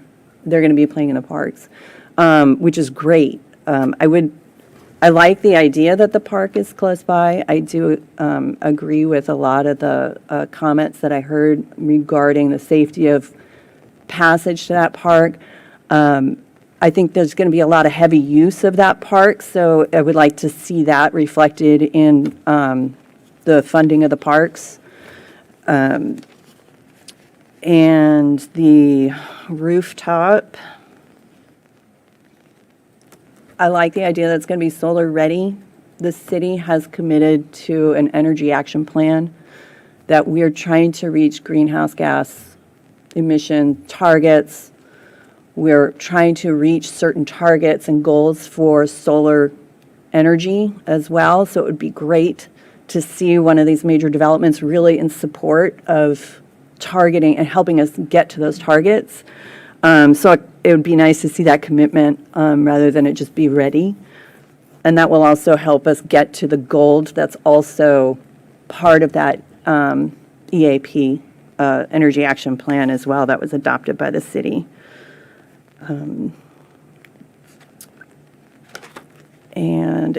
I was curious too, and I know we're really early in the planning stages of, conceptual and schematic design and a little bit of design development.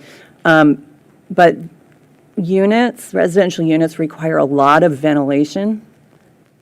And so I would like to see a plan that's either exhausted through the roof or that those vents are more grills. You've done a really good job of really activating your facades and your elevations, that I would like to see that integrated in the design with the window module rather than like the bent metal dryer vents that just kind of litter the walls. It would really destroy your building. So I know it's really early in the process to be thinking about that, but I do want to make sure that we're thinking about that so it's not an afterthought. And of course, the sewer upgrades, the force main needs to be figured out.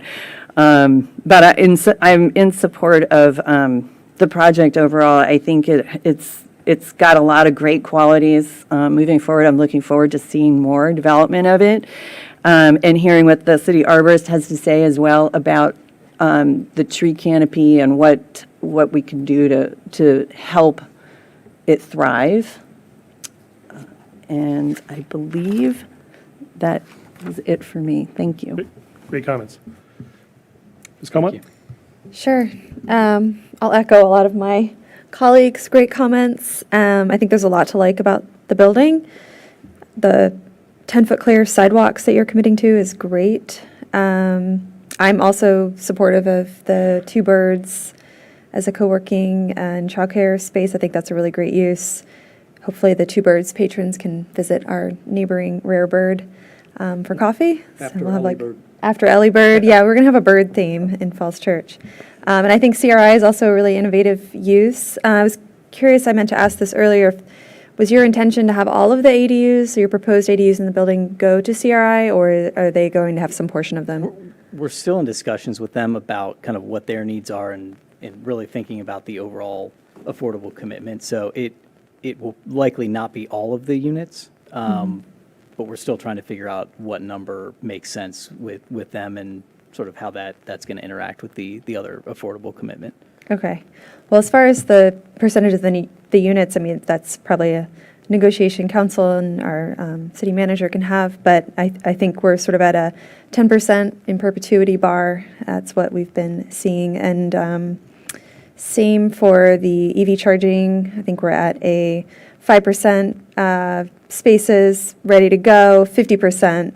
That's what Quinn just agreed to, I believe. So echoing my colleagues' comments on that and our ESC members' comments as well. But I think, I'm also a fan of the architecture, the transparency. I like the balconies, the fenestration. It really is a nice-looking building.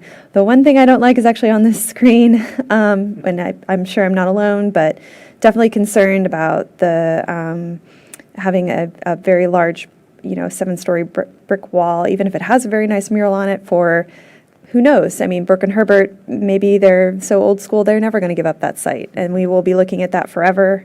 So, appreciate the, idea of kind of making it a more attractive brick wall, but really that's what it is. So I think we should think about, I don't know, there's units here, right? It's not a garage that you're hiding. So I don't know. I don't have a good solution for it. It's just, it's a concern to me for that to be right on Broad Street. Yeah, and I'm also concerned about the idea of orphaning the Burke and Herbert site. It would be about half an acre, I believe, the 22,000 square feet. So it's pretty small. You can do some cool stuff in a pretty small space, but, and I understand you're doing this to maintain that party wall and give people more flexibility in what they might be able to build in that space. So, but it's a risk, right, for the city to allow this and for that to be sort of what we have for the next few decades. Maybe we get used to it. I don't know. Let's see. I think this is a real opportunity to do some great things for our bicycle network. So the infrastructure on both Maple and Annandale, both of those roads are really too big for the amount of traffic that they carry.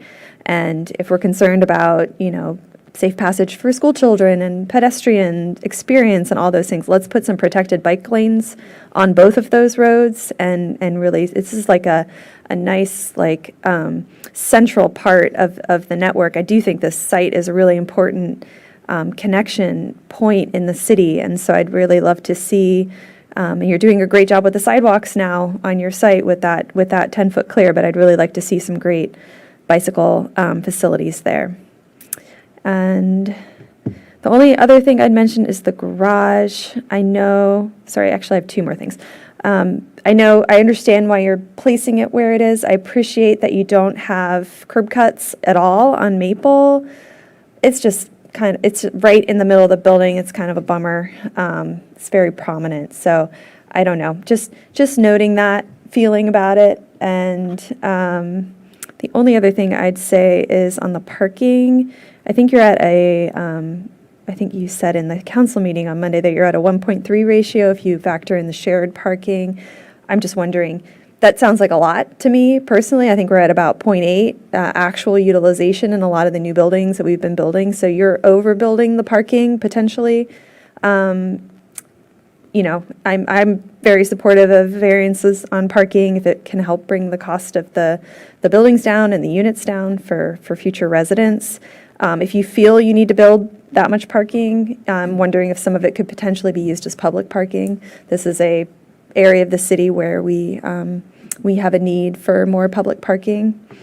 And then similarly with car share, if you can figure out a way to open that up to the public, that would be great. It sounds like a great benefit for your residents, but I think there are other people in the city of Falls Church that would definitely utilize that service if it were brought back. They used to have Zipcar at Harris Teeter, and you may talk to them about why they don't anymore to help make that program successful. I think that's it for me. Thank you.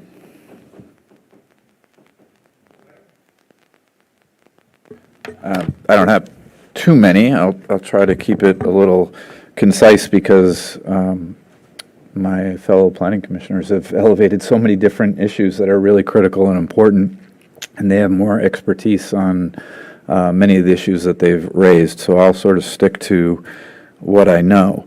But I will say I want to commend the planning staff and also, I guess, the city council for bringing this forward in the way that it is.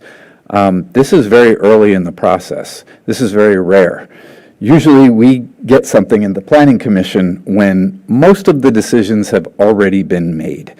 And we can tweak developments a little bit. We can make recommendations, but we really just don't have a lot of influence.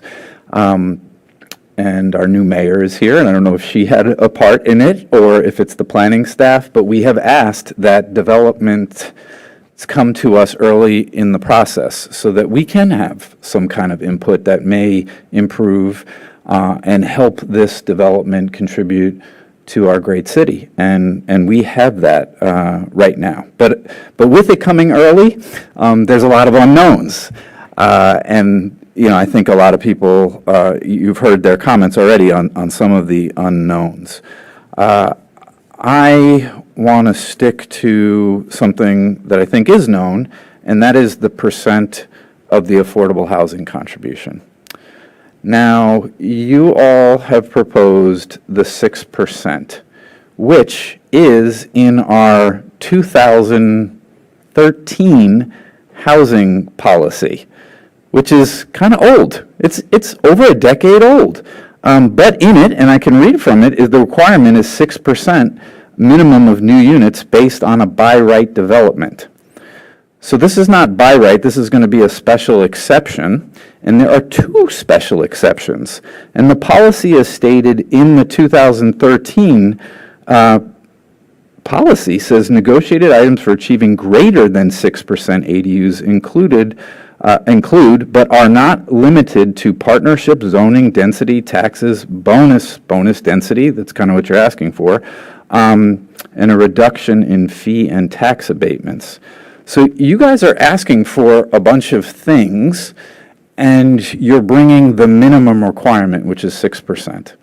I think that the Planning Commission and the City Council have moved, and moved meaning we've moved to a space that we're expecting more than 6% of units, or an in lieu contribution to our affordable housing fund.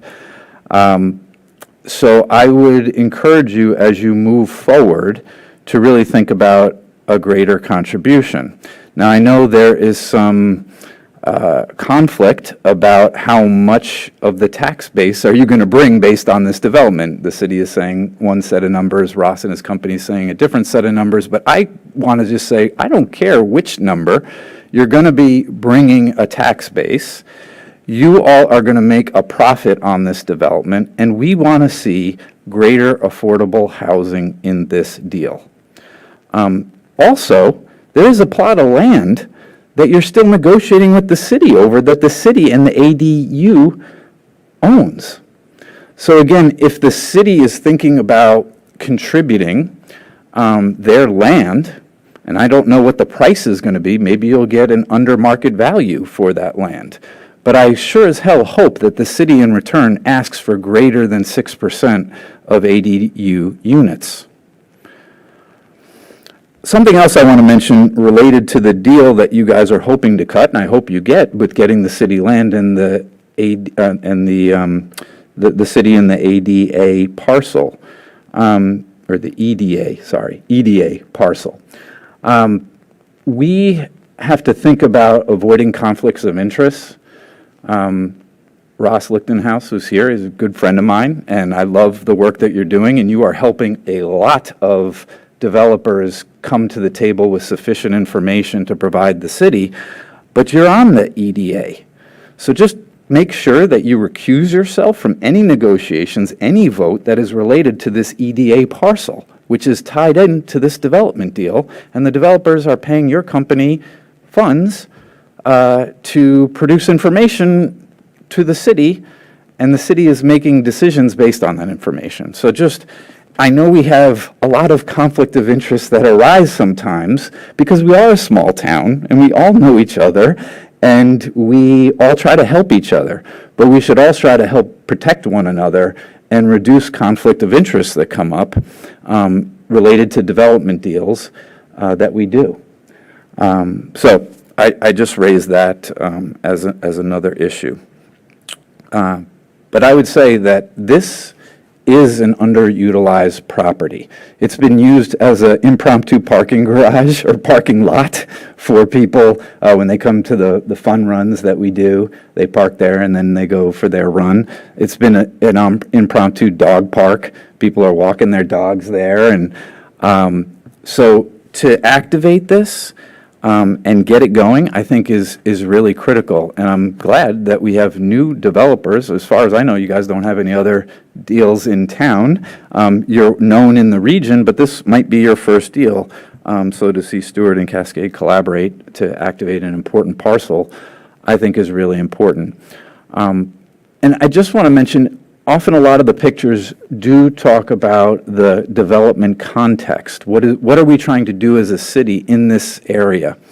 We've got the Quinn property that is potentially going up. We have One City Center, which may or may not go, but is very much adjacent across the street.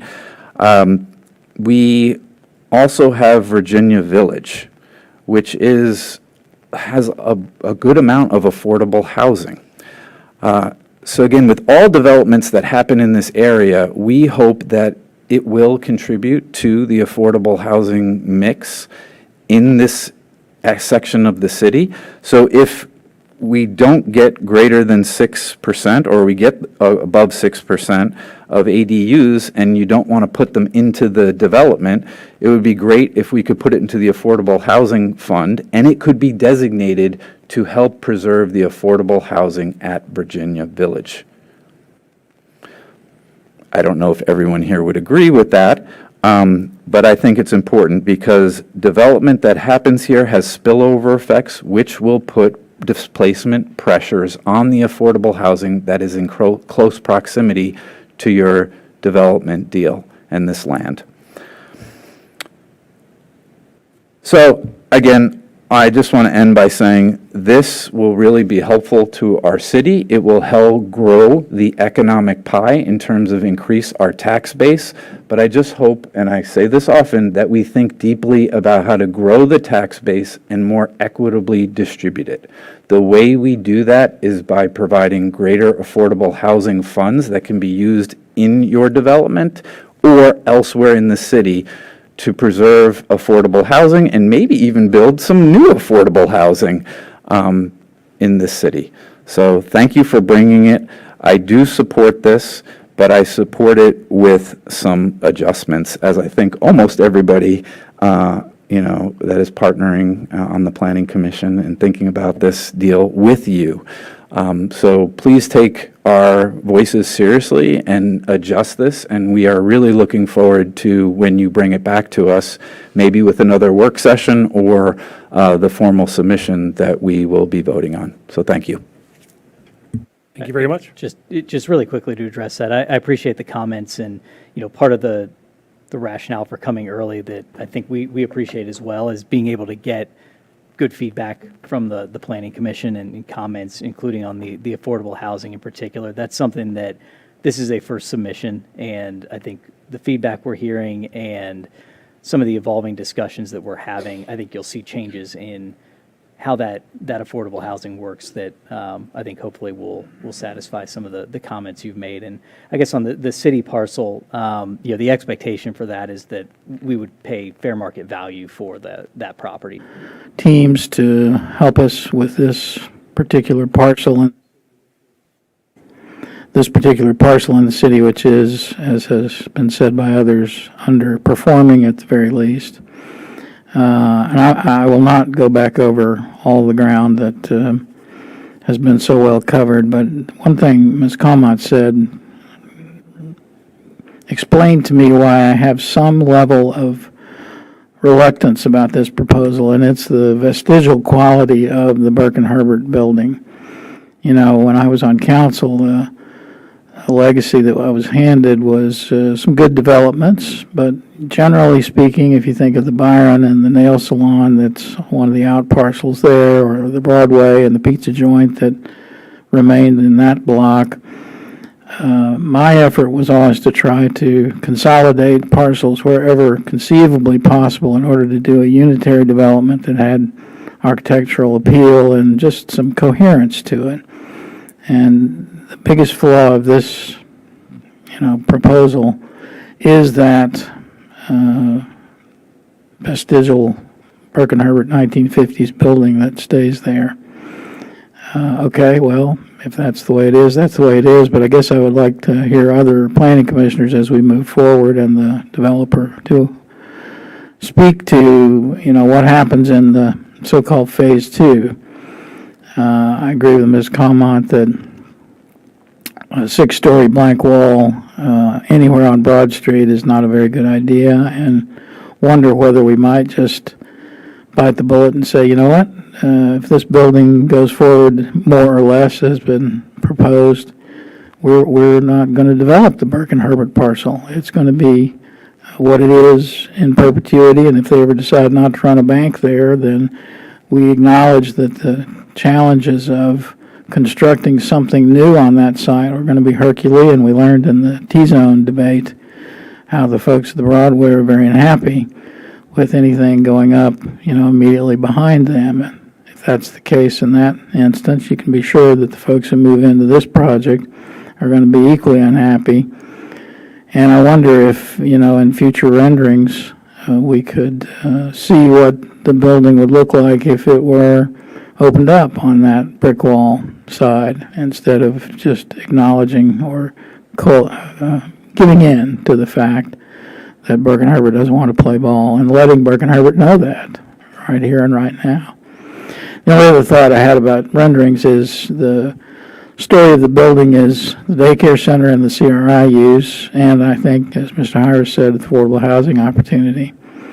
The story of the building is so much relying on the success of that daycare use that, as a parent who raised his kids in downtown daycare, I can tell you the only person more desperate than an Uber and Lyft driver parking in an urban environment is a parent trying to chuck his kid out of the door and get to daycare and on to work. So I would love to see renderings in much more detail of the flow of the inside of the building. We spend, and understandably so, a lot of time talking about the outside of the building and how it presents to the street, but how do the people who live there and are going to drop their kids there and who work there, how are they operating and getting around, rather than just leaving that as a kind of afterthought that's handled in site plan. I think it's so very important for this project that the daycare center work and work well, and that is an important use for an urban community like ours with a lot of two-income couples, that I hope the applicant will spend a good bit of the dimes that need to be spent to show us what the inside flow of the building is like and how we are going to get people in and out of there in an efficient and safe way, day in and day out. Thanks. Thank you very much, Mr. Duncan. And just quickly to address Mr. Duncan's comments, I know we've heard a lot about sort of the Burke and Herbert parcel that's left over, and I think one of the things that we'll make sure we include in our resubmission is some plans that show how that can be redeveloped, and that it is a parcel that is of a size that can be redeveloped for office, for hotel, and just sort of show how that would work as a phase two. And I think, as we've said, we're 100% committed to working with Two Birds to define how that pickup and drop off is going to function and work. Can I ask one more? Please. Fine. I meant to ask if you had considered a green wall for the garage. Was that something that was discussed? I know it is something that we had talked about. We're looking at options for that portion based on just other feedback we've received, and obviously you all have reiterated some of that feedback tonight. In terms of the green wall, it's on the north side of the building, so it gets a little bit tricky in terms of just viability of that. But it's something that we actually were talking about after the city council meeting on Monday. Okay, thank you. I want to thank my fellow commissioners for the great comments, and to the boards and commissions for coming out and for your reactions. And again, to city staff for setting up the process like this. This has been really productive. I think you've heard a lot of really good comments. I hope you take those into consideration when we go forward. I agree. I think there's a lot to like here. It's a grim area, not generating revenue now. I think the building design is very cool. I'm not concerned about the height. Agree that if you want to come down on parking, I think you'll find a lot of support up here from folks to bring that down a little bit. My one comment that hasn't been addressed is around this. You had a slide on connectivity when you kind of showed a bunch of arrows going in various ways. It didn't seem like there's actually a lot of connectivity to, other than just the sidewalks being reconstructed, which is good. But as we think about the Burke and Herbert site, maybe there's a way that there can be additional access, maybe along the west side of that. Maybe you can work with them to figure out a way to get pedestrians from Broad Street down to Annandale through that side there. There really isn't a way to get there, I think, other than going through the parking garage. I think this was the comments that came from one of the public comments that were submitted. So maybe think a little bit more about the connectivity to the rest of the neighborhood there. And I agree with Mr. Duncan around things like traffic flow and such. There's a lot here we still need to figure out about how people get in and around here.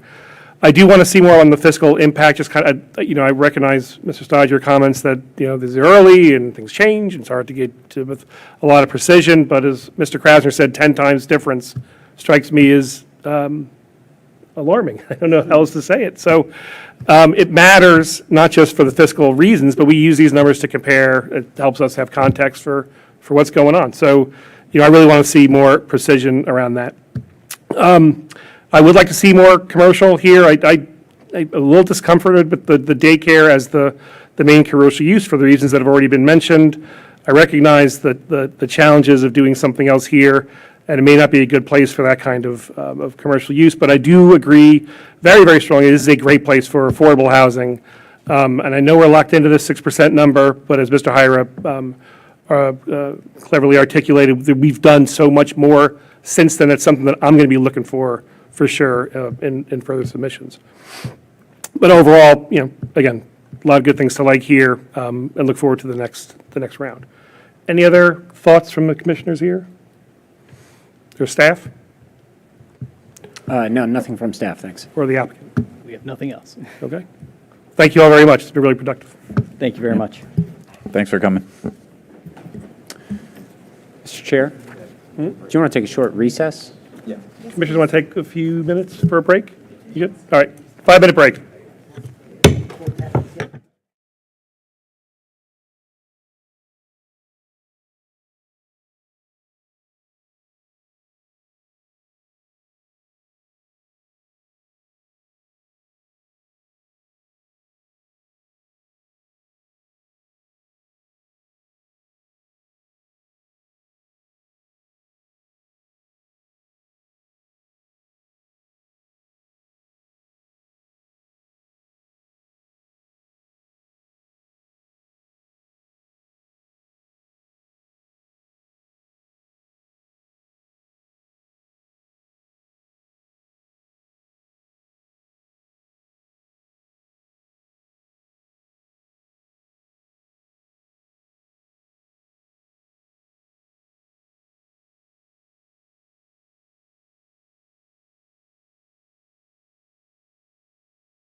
your booklet, your... Yeah.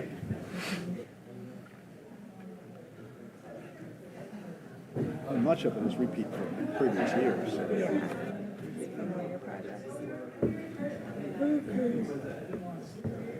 Oh, my goodness.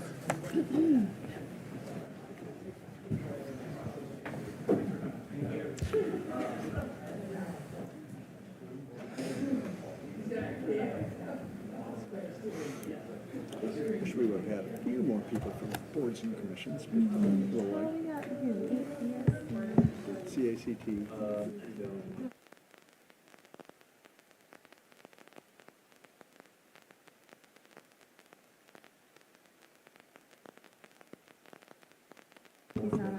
Not that I know of. Oh, yes. All right, moving along with the agenda here. Our second work session item, item 6B on the FY25 CIP. We're just commenting, you always seem to come in when we have these long sessions right before, so thank you for your patience and No for worries. sticking with us. So, Mr. Stoddard, turn over to you, or? I'll just introduce it briefly in terms of where we are in the procedural aspects. This is your first work session on the proposed CIP. Of course, the commission had held a work session in last fall, which is part of our standard procedures for you all to signal to staff what it is that you're particularly interested in seeing in the CIP. So obviously, that was used as an input in drafting this, as well as staff's own assessment of what our facility needs in the city, and of course, council budget guidance, which was adopted in December. So using all of those streams of information to prepare this draft for you. Looking at your schedule in the timing section, this is your work session, as I said, on the proposed CIP. This is scheduled to come back to you at your next regular meeting on March 20th for your public hearing and action, which is a recommendation to the City Council. So as you're reviewing the draft materials, I would encourage you to look not only at the materials and anything you want to see in the substance of it, but also to look at your proposed motion and whether there's anything you want to see changed in that before this comes back as well. But with that, I'll turn it over to the lead staffer on this one, Caitlin Sopsey. Thank you. Good evening, Planning Commissioners. I'm Caitlin Sobsey, CIP Coordinator, and I'm excited to be here tonight to present to you the proposed capital improvements budget for fiscal years 2025 through 2030. Just for public awareness and background, the Commission plays a significant role in the CIP budget process, as by charter. The Planning Commission is required to review and consider the proposed budget and then submit those recommendations to council before adoption. Tonight's work session will be a presentation of the proposed CIP to you. And as Mr. Stoddard mentioned, we'll be back on March 20th for the public hearing to formally recommend the CIP. So yeah, the request tonight is just for you to review and discuss, and then we'll be back for the public meeting. Yeah, thank you. To kick off, here's a look at the big picture. This is loud enough, right? It feels very quiet. Okay. The total 6-year plan is $191 million, with the largest portion of that being $83 million going to the Special Transportation Fund. The full proposed CIP is available now on the city website at the link shown here, and was also provided to most of you, I think, in traditional binder form for tonight's meeting. The $191 million total is significantly larger than last year's budget of $153 million, and the largest in recent history, but almost all of the key drivers of that $38 million difference are made up by large project allocations in the out years, while the actual fiscal year 25 allocations are almost half of what they were in 24. So sort of giving the illusion that we're doing more in 25, but actually we're significantly scaling back in 25 and just introducing bigger projects again in fiscal years 27 and 28 and later. We'll talk more about those projects. For an overview of the 6-year budget, this shows the project uses. Uh-oh. This is a old. It is. If you want, can we open the PowerPoint on the network? I'm so sorry. I don't think it makes a huge difference, honestly, if we can't.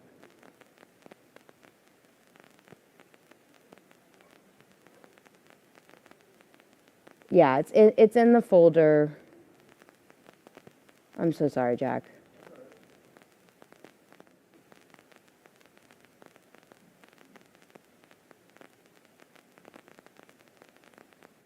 You can just open the Power, or if you want to do PDF.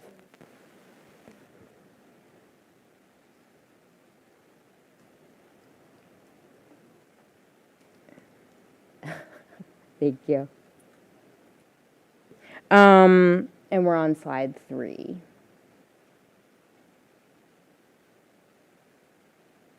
Thank you. An overview of the 6-year budget here shows the project uses for the $191 million in the table on the left, and also the funding sources in the table on the right. When we were here in November of last year, staff presented the program priorities of public facilities and infrastructure, sanitary sewer, as well as the continued investments in multimodal transportation. You can see here in the project uses that in FY25, there's $38 million going to public facilities and schools. That's a significantly larger investment than past years. For reference, last year's 6-year total was $11 million, so $38 million is an increase. Same goes for sewer utility fund. The total is $37 million, while last year's 6-year total was $24. Transportation is still a larger part of the overall budget with the $83 million, but the 25 allocation total for transportation is actually only $9.6 million, while last year it was 24. So it's actually a lighter year for transportation in 25. That's also consistent with funding sources, as most grants are on a 2-year cycle, so it picks up again in 26. For funding sources on the right side, the good news is $65 million of the 6 years total is grant funded. That translates to 1/3 of the total CIP, or 34%. This year's CIP budget also introduces some new debt in the out years, a total of $61 million, which is primarily invested in public facilities and sewer programs. We'll also show you tonight how the proposed CIP draws down $20 million of available capital reserve funding over the 6 years to reinvest in public infrastructure and improvements. Thanks. We always enjoy providing updates on the completion of projects funded in previous CIP budgets, and to celebrate those accomplishments, we provided a list of projects completed in fiscal year 24 here. Early last year, the bay door replacement at Fire Station 6 was completed. Those are pictured here and are even cooler looking in person. The Oak Street Bridge was replaced and reopened in November of last year. Also in November, the city installed over 100 new 20-mile-per-hour speed limit signs as part of their 20 is Plenty campaign, effectively reducing the speed limit on most residential streets in the city to support walkability and pedestrian safety. And in December, the Trammell Branch Stormwater Project was completed, and a 500-foot concrete box culvert was installed to mitigate neighborhood flooding. Lots of other good projects completed are listed here. The schools completed several projects at multiple schools around the city, and the Recreation and Parks team replaced trails at almost every major park in the city. We were last here in November to kick off the CIP development and collect the Planning Commission's input and priorities. That input really reinforced similar staff priorities, especially prioritizing alignment of staff resources and funding to improve CIP delivery and balance the ongoing workload that we have. It also included emphasis on implementing energy action plans and prioritizing sustainability. Environmental sustainability was also a council priority, which staff has been actively working on, as illustrated by the adoption of 2 energy action plans in the last year, with ongoing work to implement energy efficient and environmentally conscious CIP projects.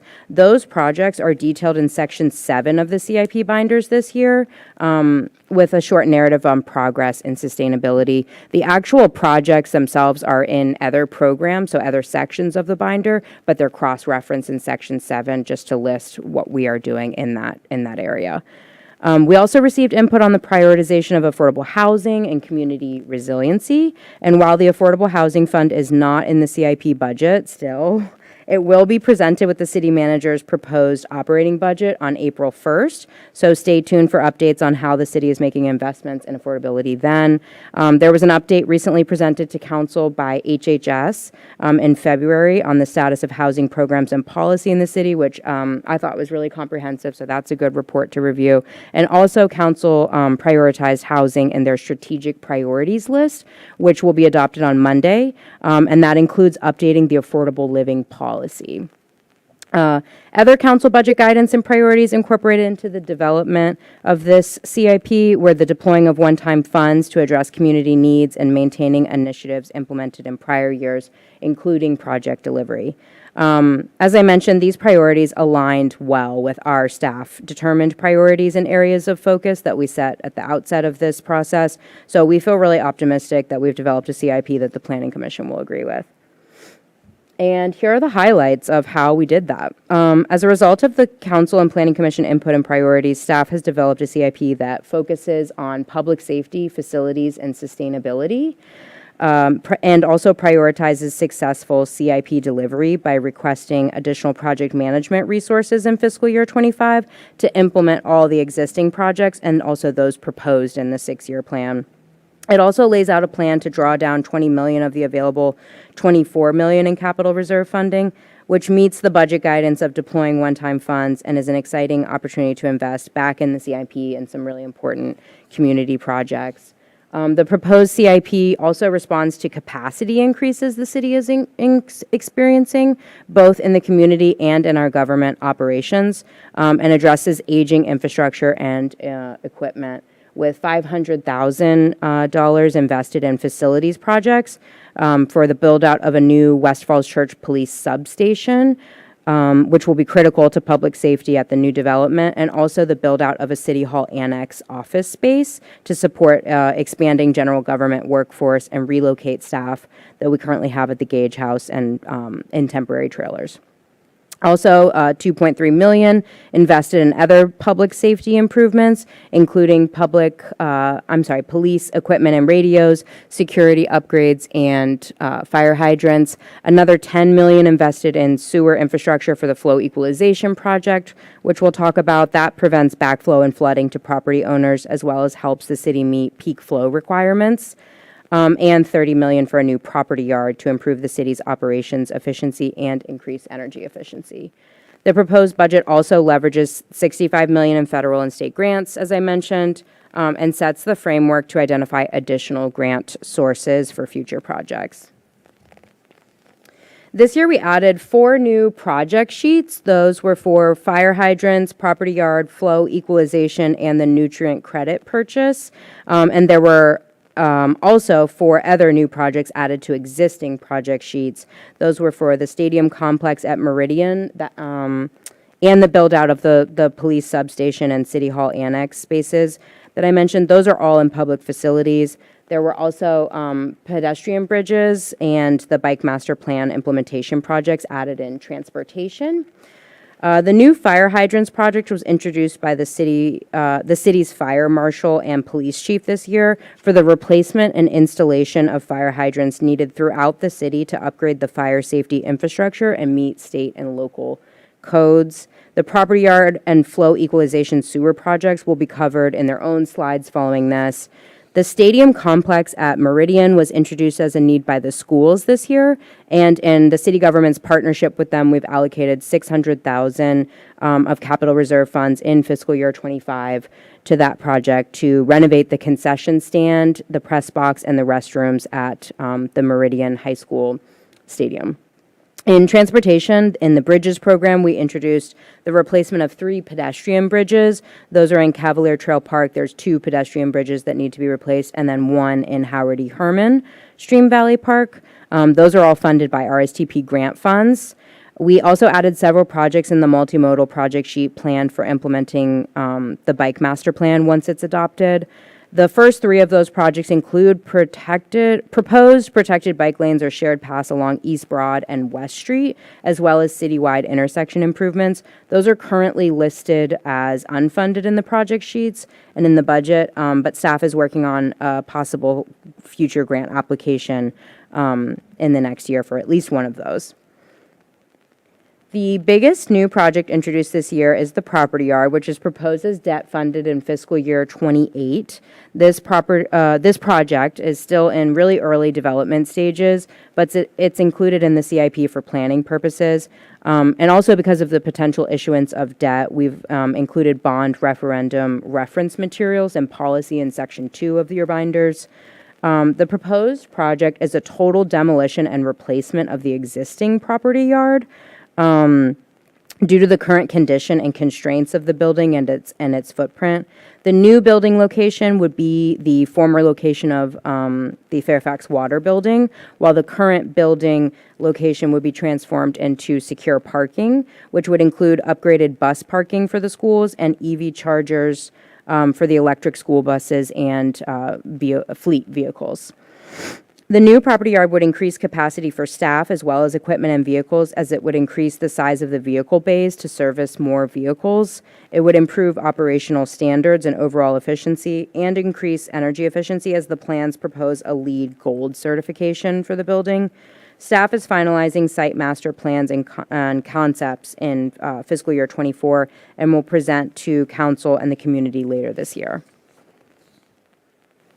Another new project introduced this year is the sewer flow equalization project. This starts in fiscal year '25 with some design and planning money, but the large majority of funding is requested in fiscal year '26 with $10 million of debt proposed.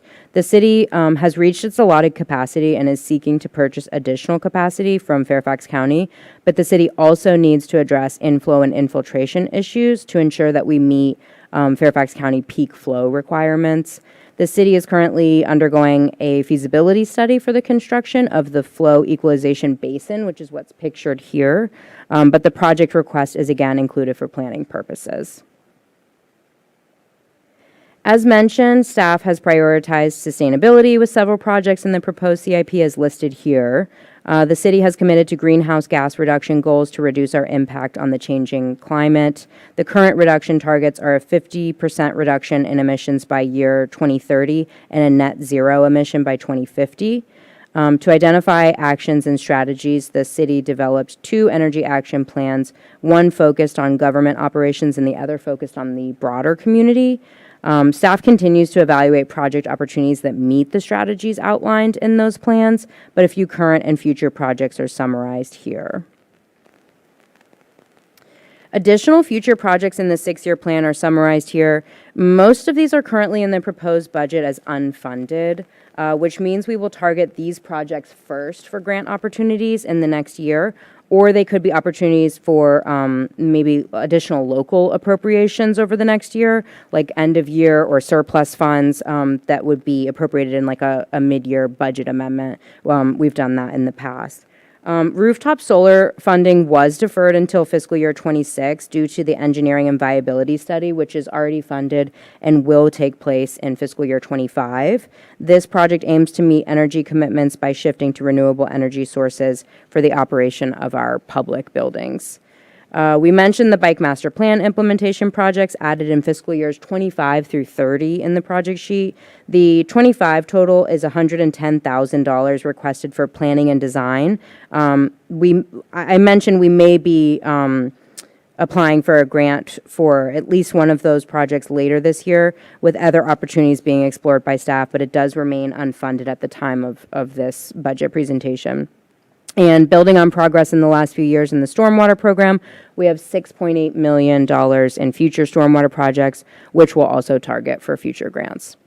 I do want to mention that staff is actively recruiting for another grants manager right now, like literally this week. And with the addition of the CIP coordinator role, which I filled, we're excited to hire another grants manager to increase our capability and workload capacity to apply for even more grants, and also identify new grant sources and programs that the city has previously maybe not taken advantage of.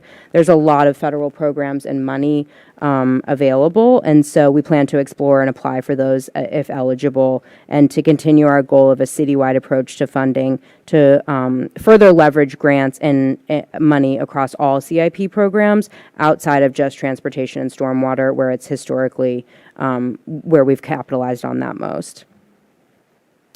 The capital reserve fund, the available balance is currently 24 million, and consistent with council budget guidance, staff developed a 6-year plan to draw on those reserves and reinvest them back into the community to address key needs. The largest draw is proposed in this fiscal year, and the draws are indicated in the navy blue bars there on the screen. The total for fiscal year 25 is approximately 10 million, primarily invested in the general fund for programs such as public safety, IT, public facilities and schools, and parks.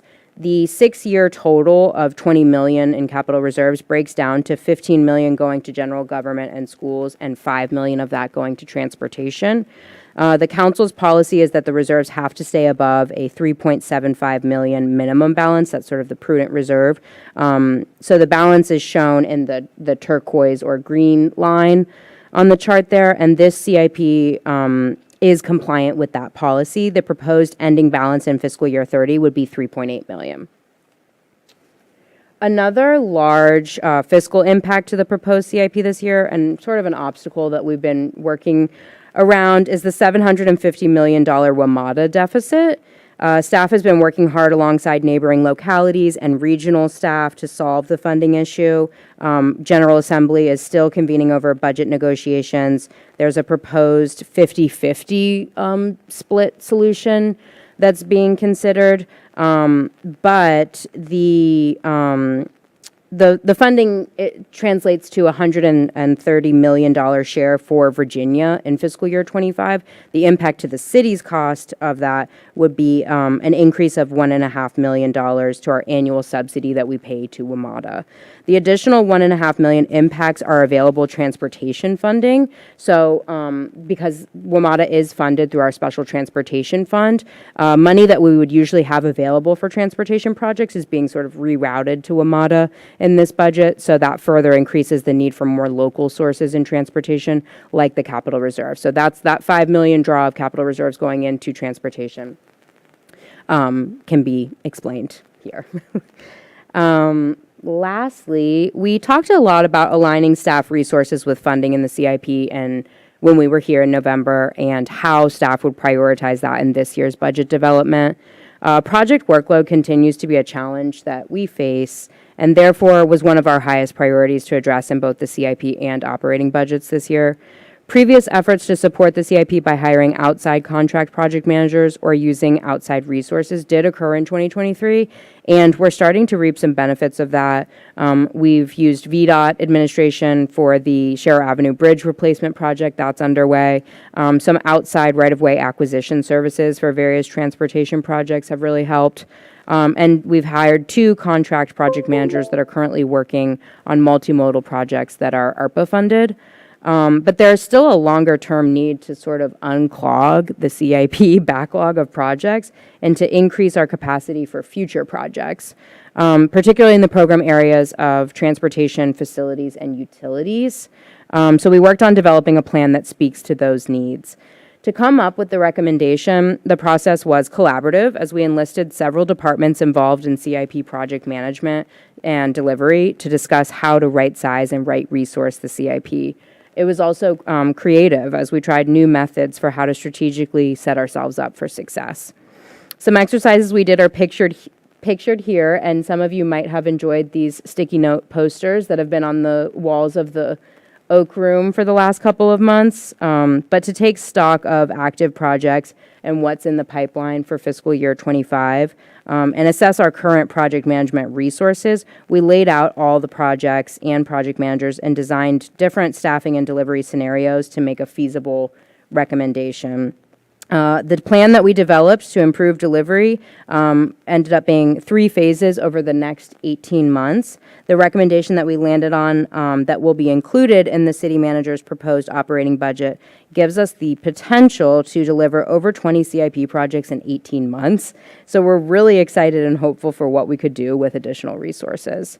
The recommendation is outlined here. It's hiring 3 new full-time project managers in fiscal year 25 for transportation, utilities, mainly sewer, and facilities, as I mentioned, and scaling back the use of contract project managers once they complete the existing ARPA projects by spring 2025, and new implementation of new project management tools and processes to better support project teams. One of those tools is pictured here on the bottom. That's a new project delivery worksheet we've been using just to improve alignment and understanding across the organization of scope, schedule, and budget for each project.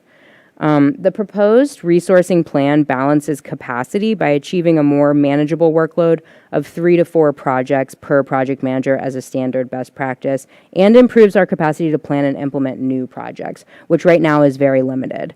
It reduces risk of delays, which drive cost increases in the CIP, as well as reducing the risk of project manager turnover due to burnout. It increases the flexibility and resiliency of the CIP also by allowing us to respond to project challenges more proactively rather than reactively, which is a cycle that we've been in. And that concludes our presentation on the proposed CIP. I'm excited to hear the commissioners' thoughts and answer any questions. Oh, this is just a summary of the schedule of upcoming dates for CIP development and adoption. March 20th, I mentioned, we'll be back here for the public hearing at Planning Commission. April 1st is the city manager's proposed budget presentation to City Council, and with an anticipated adoption on May 13th. And I'm joined tonight by Cindy Mester and Andy Young to help me with backup if I need it for questions. But yeah, I'm excited to hear what your guys' thoughts are. Thank you. Thank you. Really appreciate the presentation. Very, very, very clear, very understandable. As always, it's complicated stuff, so thank you for the way that you present the information and walk through it.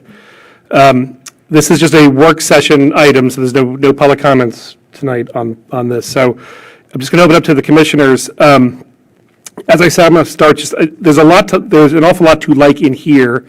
And, you know, our job as the Planning Commission is to review it in the context of the comp plan. And I got to tell you, my first reaction going through this was the lack of any mention of any kind of affordable housing investment here at all.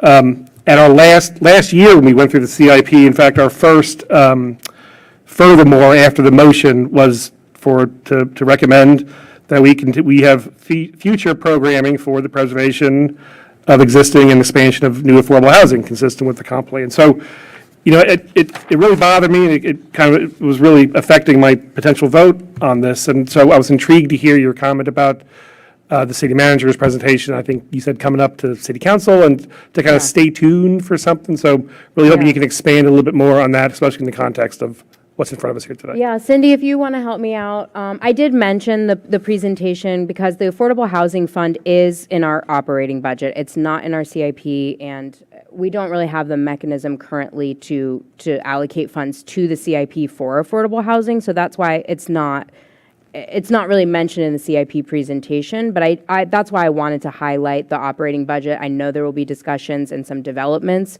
in affordable housing, and also the policy update, the affordable living policy update. I think that's really exciting that council is, you know, prioritizing that, and they have strategies in place, or, you know, future strategies that they'll be working on to prioritize that, because I think there's some policy work that can be done to prioritize affordable housing funding in the CIP in the future. So just a couple of additional points to that good overview.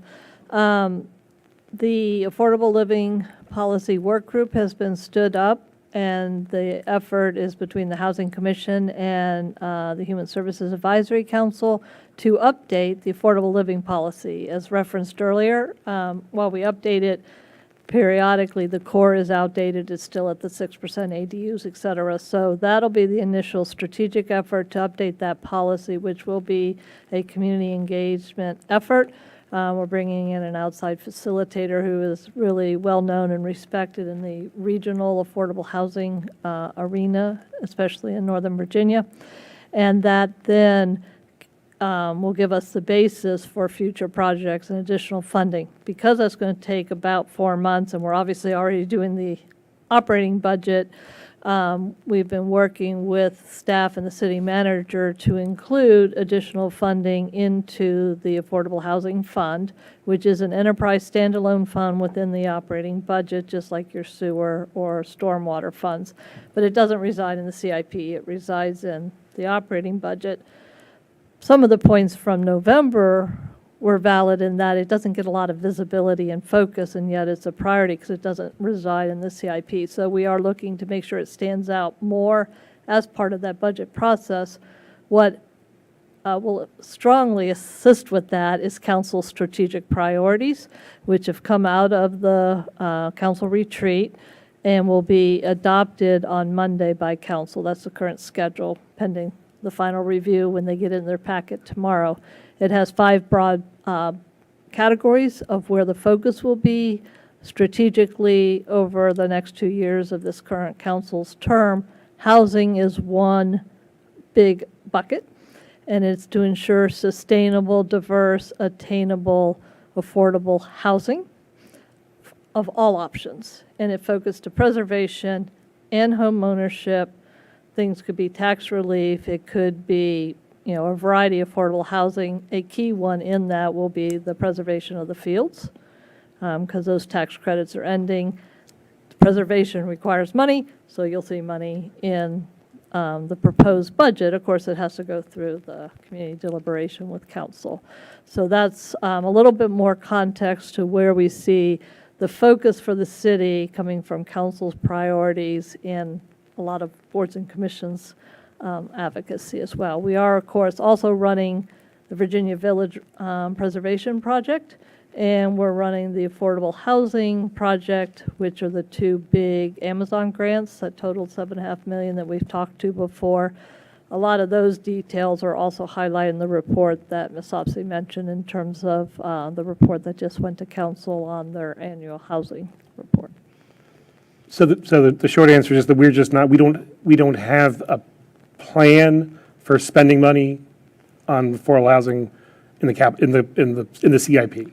Correct. There's not a framework for how that money would be spent. Yeah, we're doing the policy work, and it'll be in the operating budget. One of the challenges with putting affordable housing in the CIP is generally the locality owns and operates the infrastructure. City by charter cannot own and operate affordable housing. Now, the Charlottesville example that was shared last November, it has some intriguing stuff. They have their housing authority, so a lot of their stuff went to their housing authority. Some of the rental assistance will need to take a deeper dive into how they're doing that. That's part of the work of the affordable living policy. So no money in the CIP for affordable housing, but clearly money and focus within the city government, the community, and the operating budget.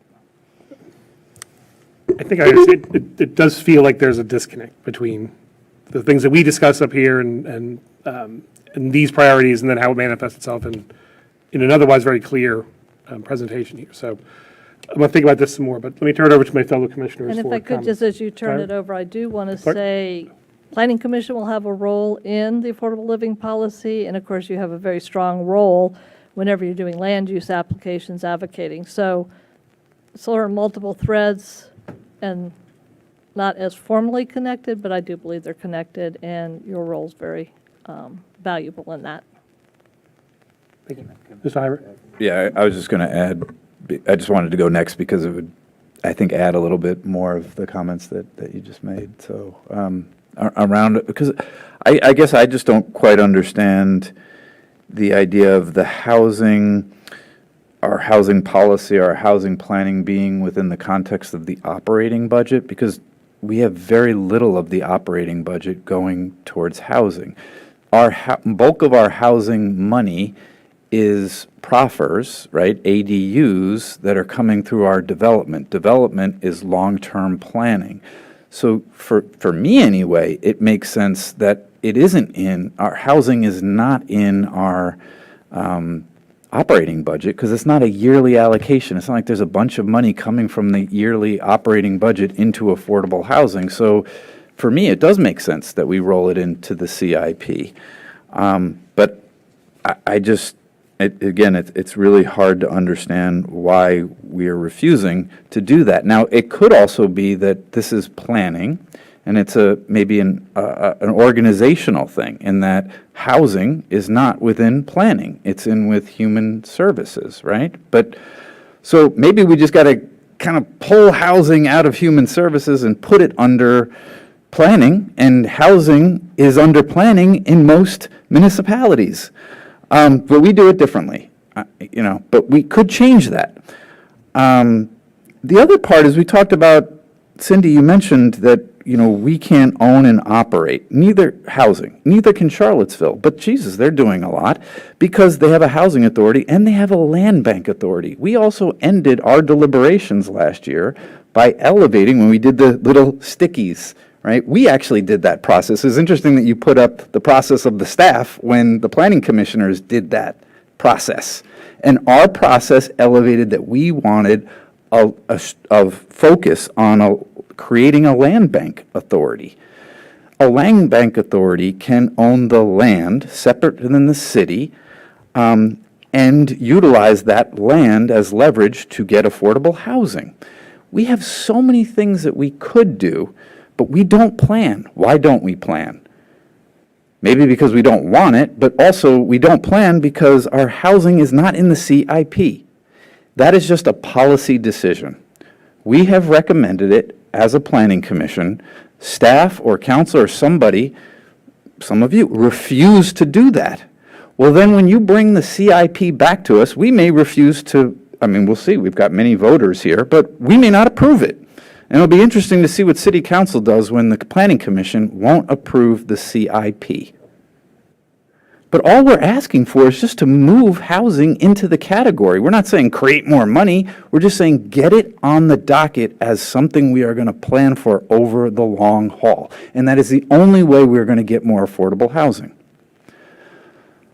So Cindy, Andy, Caitlin, I would just like an explanation. Why, when we asked for this, and I've been asking for this multiple times, and this is not the first time I've kind of given the same spiel. I told Andy I'm going to say the same thing I said last year.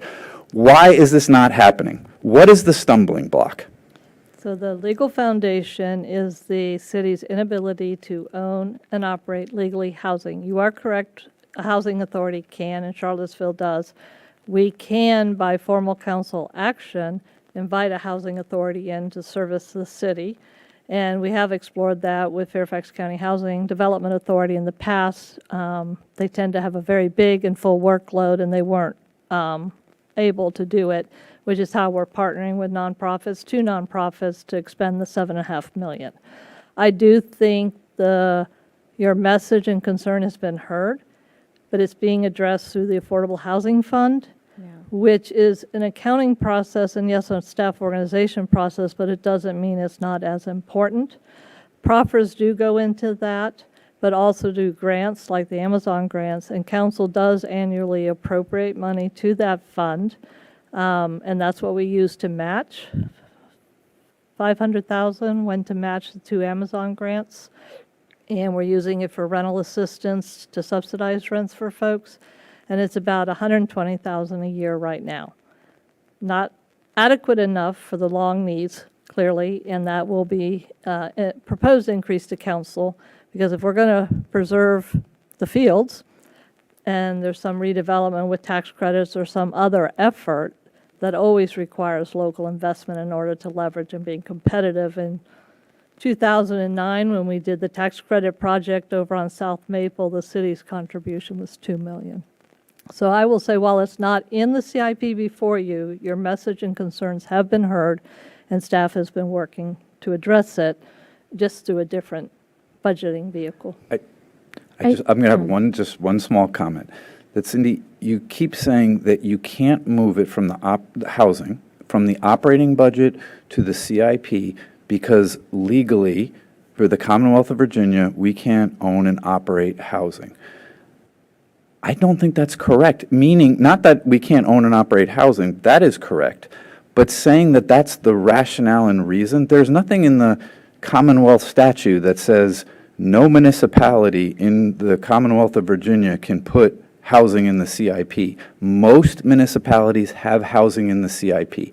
It is a choice that somebody is making in our town, but it is not any rule that is from the state of Virginia. So again, I just want that to be clarified, because you keep saying that we can't. We can, we just choose not to. So I don't care if we choose not to.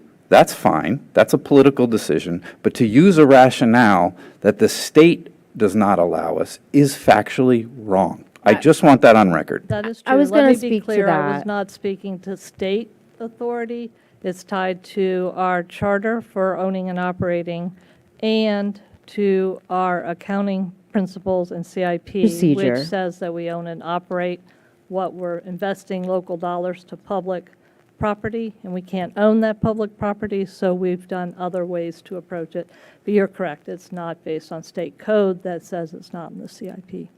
I was going to speak to that too. There's sort of a procedure and process, that we don't talk about a lot, but the budget's made up of many different funds. So we have the general fund, which is the biggest one. We have special transportation fund for CIP. We have the utility funds, and then we have affordable housing fund. All of those funds work differently. Some of them have different sources of revenue. The money's allocated differently. I don't actually know, but why? What you're to answer your question exactly. But I know that it's a financial procedure that we have done in the past to keep the affordable housing fund with the operating budget. I think it probably has to do with what Cindy's talking about. Of the CIP has traditionally been public money, local funds that we're investing back into capital infrastructure and the community. So I think that is this, putting the affordable housing fund in the CIP and showing it there might sort of muddy the water of what we're doing in the CIP because of our charter, legal restrictions on investing public money into privately owned properties. In other localities like Charlottesville, and I studied that report very, very closely, they have a public housing authority, so they are able to put the public money into the CIP and then allocate some of that to the housing fund, who can invest in privately owned properties. But because we don't have the housing authority, do you know what I'm saying? Yes, I just want to, sorry, because I just have to, when I hear information and I hear your rationale, we have the EDA. We have invested housing funding into the EDA. So again, we have a mechanism already in place. So if we can so we don't have a housing authority, we don't have a land bank, but we have an EDA, and we have taken affordable housing money and put it into the EDA. So because of that, we can take the affordable housing fund and put it in the capital improvement plan. I hear you. We just decide as a town, as a city, not to. There is nothing about our organizational structure, our charter, that prevents us from doing this. We just make a policy decision. So please, just tell me it's a policy decision that staff has made, and they want it that way. And that's why I flagged the affordable living policy update tonight, because I think that's really important for this discussion and for some of the objectives that the Planning Commission wants to achieve. I think you have to start with policy. Exactly to your point, I think that that's going to be really important. And I think your point on the EDA is very important because the EDA can do your land banking. Yes. The EDA can own affordable housing, but they legally cannot operate because they're not a full housing authority. So there's just some legal parameters. But the bottom line is staff is aligned with you all on the goal for more affordable housing. So I want to be clear. So yes, it's a process. Yes, it's a county organizational issue.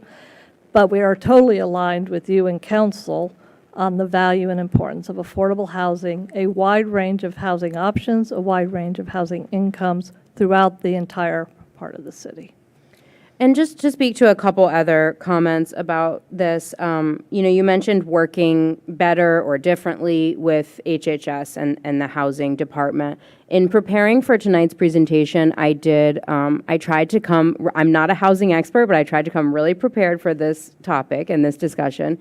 And I did work on summarizing all the funding and all the investments that have gone into affordable housing in the last few budget years.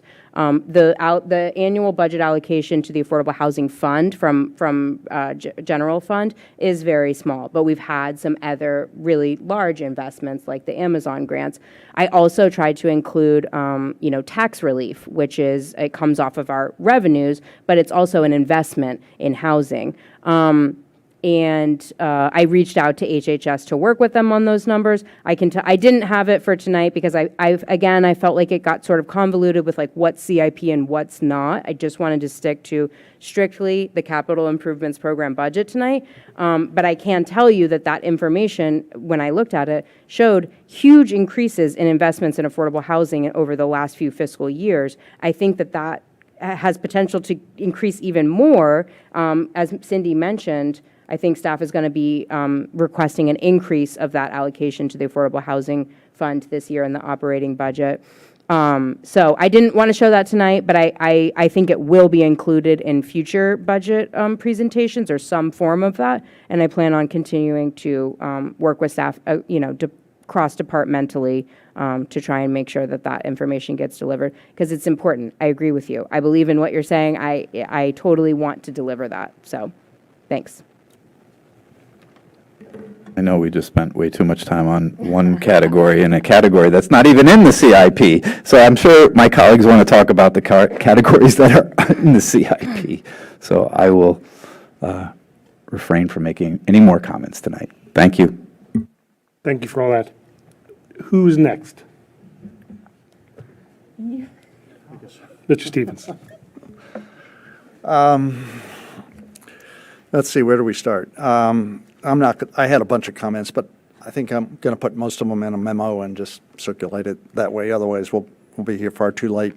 Mr. Chair, you mentioned a reference to the housing item in our furthermore comment as you notice, the proposed motion that was in the staff memo is one from over 2 years ago. It's not the one that we've been using the last couple of years, so I'm hoping we can start out with the one that we actually have done the last 2 years, which has that item that you referenced in it. So I'll just make that comment. One overall comment that I make on a very positive note. I think I've been on the Planning Commission about 8 years now. We get this binder every year, and Section 7 is the environment, and it's always been blank, except for this year. This is the first year we've had pages in Section 7, so I want to thank you very much for that. That, in my mind, is good progress. Progress. Not perfection, but progress. There's always more to do, right? I just want to make one other overall comment, and that I did like the fact that you're continuing the emphasis on project delivery and I guess what you could call recovery from the delays that came from COVID.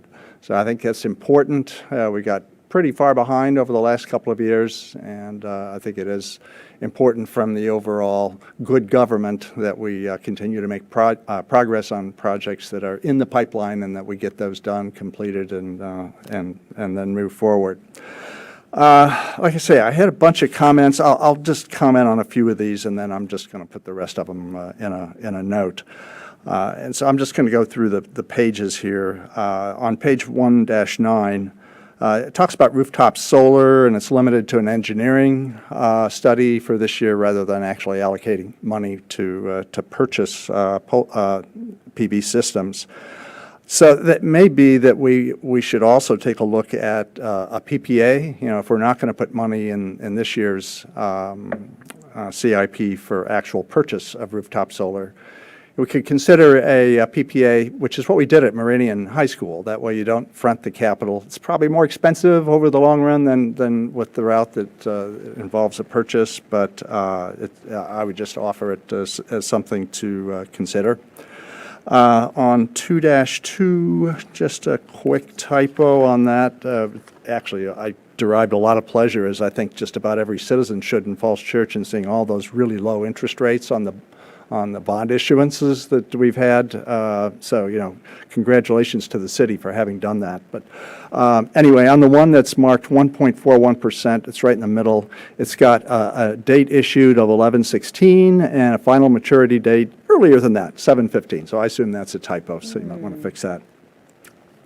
On 2-3, I had a question as to whether the bonds that would be issued by the West Falls CDA, could that cover the cost of that police substation? I think it was $500,000 that was identified for that. So the police substation is, I think, $175 for the build-out.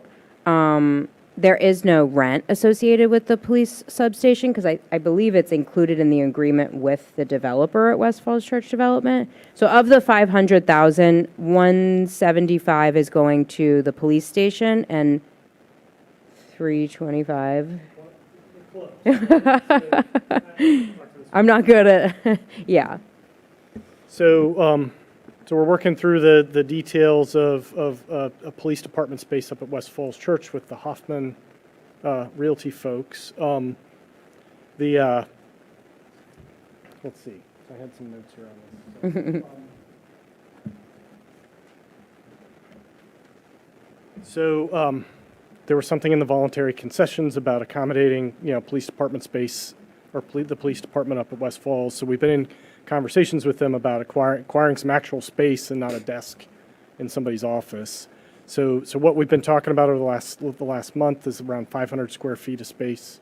So the numbers that we put in the capital plan are kind of placeholders for the moment until things get a little more defined as far as what we've got to pay for from a build-out perspective, fit out of equipment and those kinds of things. But I think the split of the 500K that's in the plan is 125 for West Falls and then 375 for the office space annex that we're proposing. So I don't believe, most of that, if we even need 125,000, it won't be, I don't think it's something that we can use the bond for. Yeah, no, thanks for that. I think I was focused more on what the source of the funding would be, whether or not that could come from bonds that would be outside of the CIP or.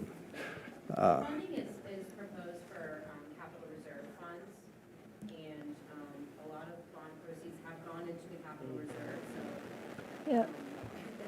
And specific to your CDA question, we can do a verification, but my recollection, that is all for below-grade horizontal infrastructure, like your water, sewer, roads, not for like a short-term. Just struck me if you could do it the CDA route, then it We'll would check it out. alleviate a little pressure on the CIP. It's pretty small, but just a thought.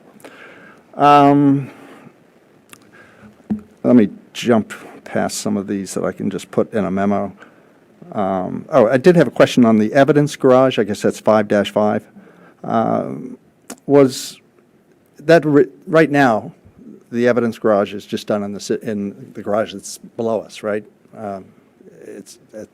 There is evidence garage space down below to secure a vehicle, but they're also doing it at the property yard. Right. Adjacent to where the school buses are stored, and so there's too much in and out traffic, so we're looking to get a better secured spot, and it would move across Gordon Road next to the concrete plant.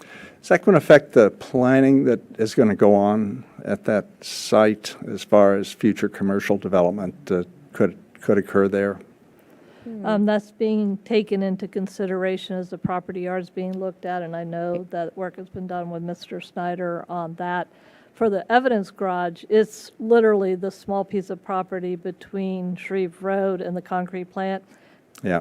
Concrete plant's not going anywhere, so I don't think the evidence garage will have an impact. Certainly as the property yard redevelopment is going, it's being taken into consideration, and what kind of private-public partnership might happen, or is it a straight city project? Okay. And that's one of the reasons why we deferred the evidence garage a year. It was initially planned for fiscal year '25, but with the property yard plans and discussion about adding a secure evidence garage to the property yard new building, then we deferred it. So. Yeah. Okay. Before we do that, Mr. Stevens, we need a motion to extend the meeting past our 10:30. I move that we extend the meeting for 25 minutes. Okay. Second. It's been moved, seconded by Ms. Coman. All in favor? Aye. Reluctantly, aye. Back to you, Mr. Stevens. All right, I'll try to wrap this up real quick. Under 6-1, the general government facilities, there's a reference to the Cherry Hill Farmhouse, $250,000 for structural repairs. As Mr. Young knows, there was a group of us a couple of weeks ago, including Laura Arsenault, that went through and did kind of an ad hoc energy audit. So it may be an opportunity to fold in some of the recommendations from that group into this project. That has benefits not only for saving money at that a facility, but I think the thought also was that this would be a demonstration project for our residents to see what's involved with doing upgrades on older buildings and hopefully encourage them to do that with their own homes. So I'll share that.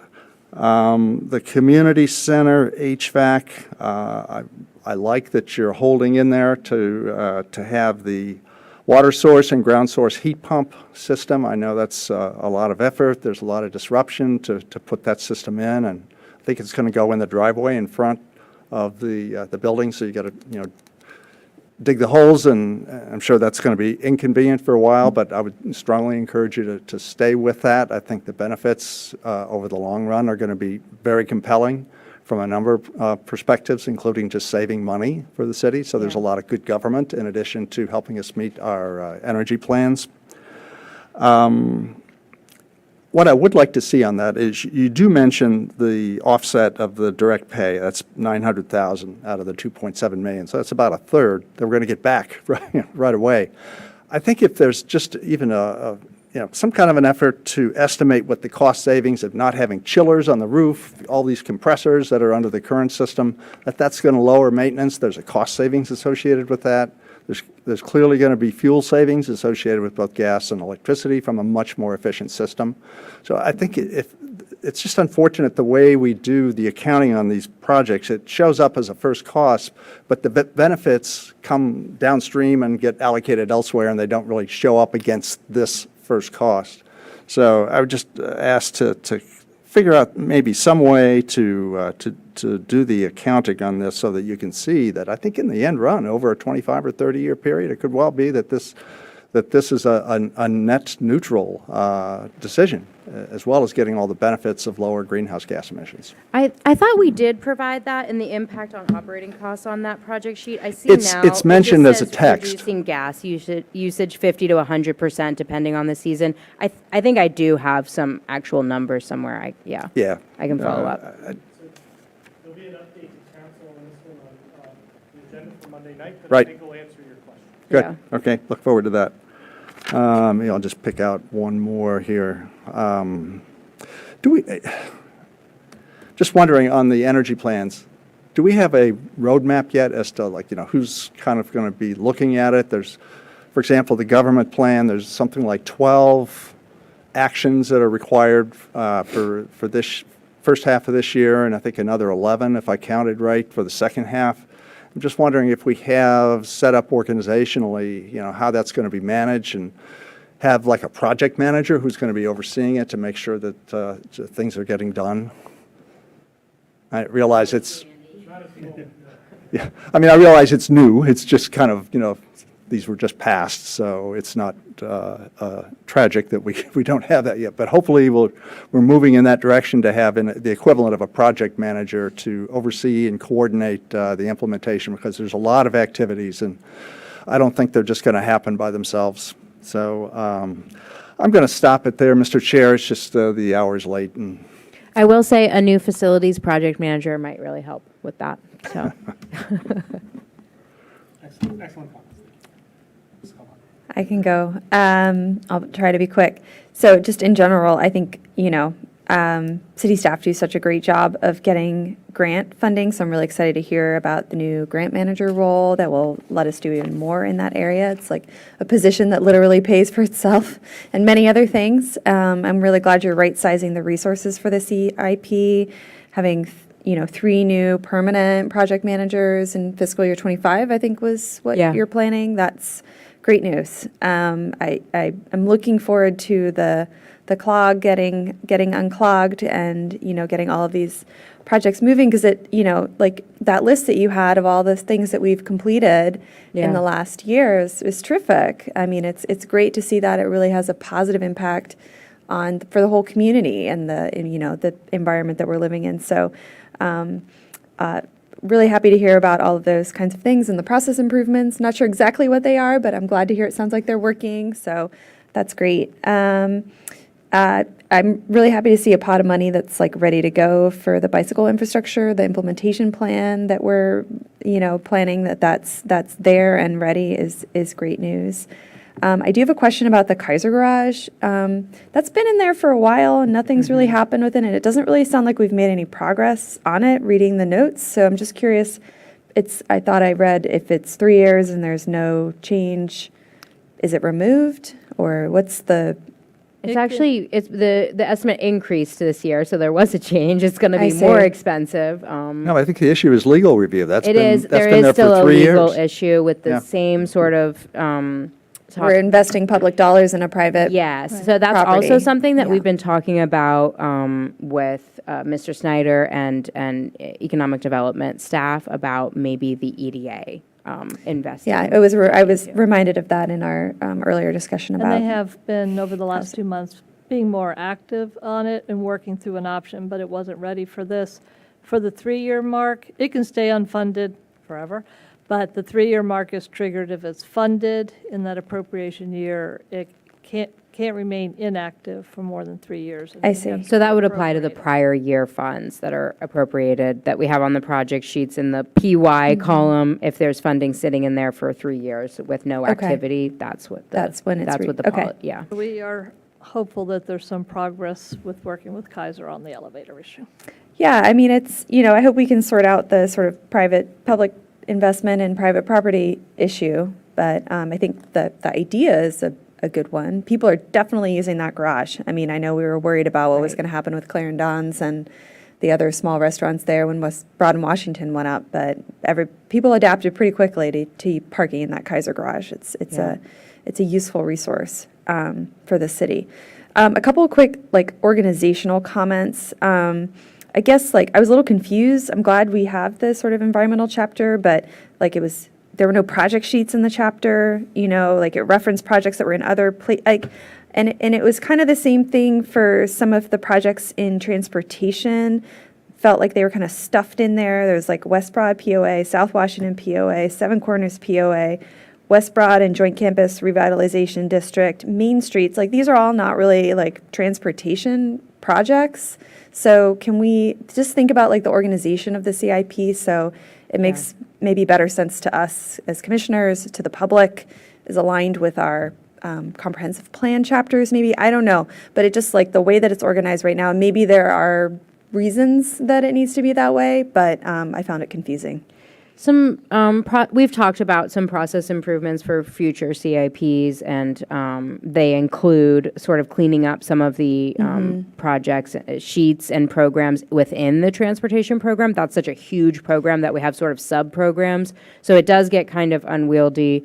And we've also, I think adding the narrative to the environmental section this year was a good first start, but I'd like to get some project sheets in there too. So I think some reorganizing will definitely be happening in the future. Yeah, I mean, I'd love to see an environmental section, and I know a lot of those projects will be sort of transportation in nature, right? Or some other sort of. Some of that organizing and administrative stuff is also why the CIP coordinator role, and that's a new role that we just added in October of last year, that will be helpful to have a dedicated staff member to work on stuff like that. Yeah, that transportation bucket is just so big, and it's just it's a little opaque, right? I mean, you have to really look at each of the individual projects. So just from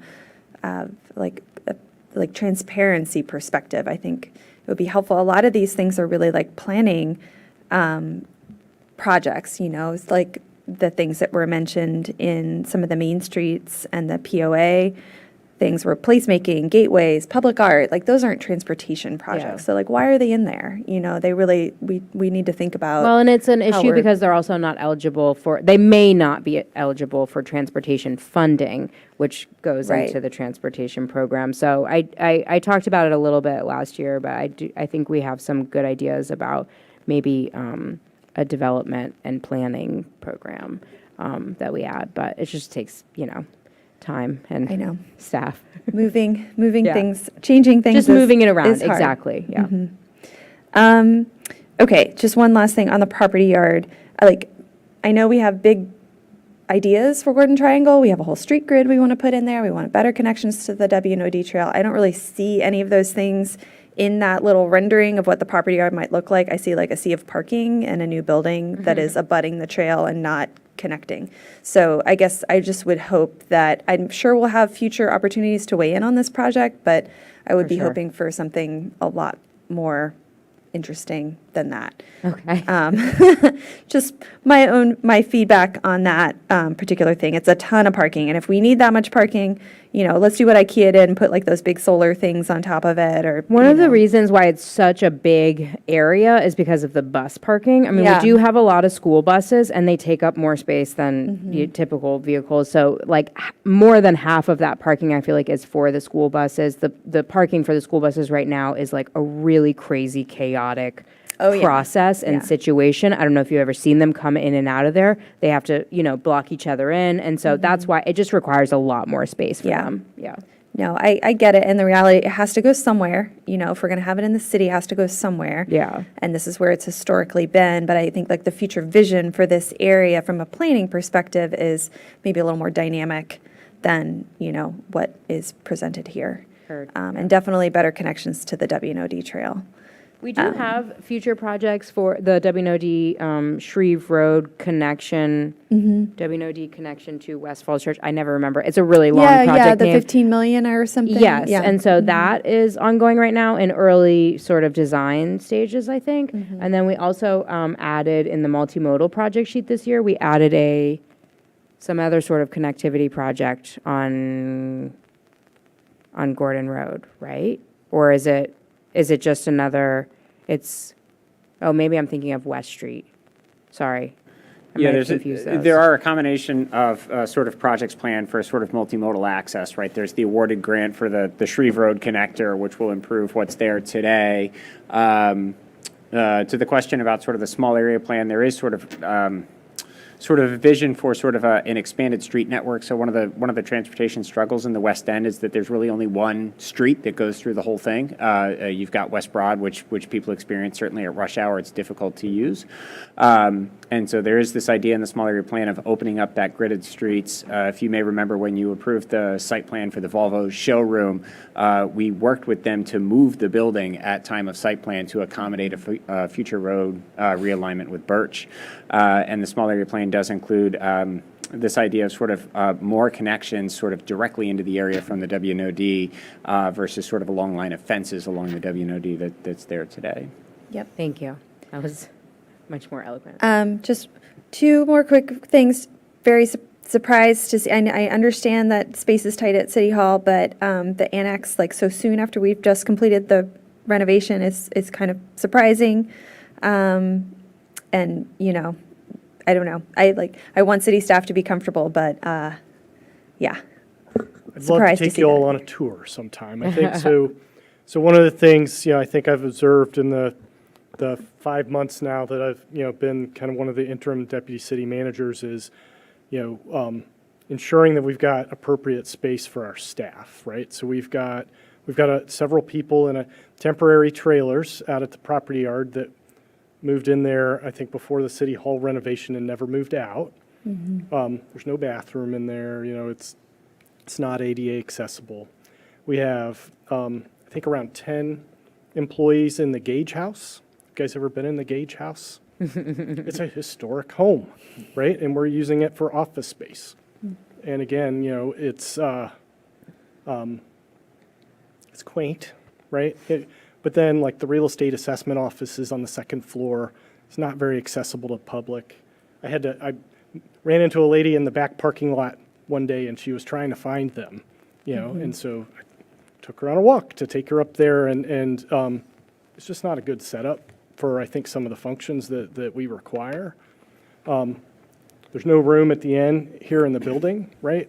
Caitlin was talking about her grants manager position. No We place don't know for where them. she's going to sit. Yeah, He or she is going to sit, right? And it puts us in a position where we've got to start asking people to work at home, and I'm all for telework, and I think telework's an important part of kind of our staff and kind of how they deliver services to the folks here in the city. But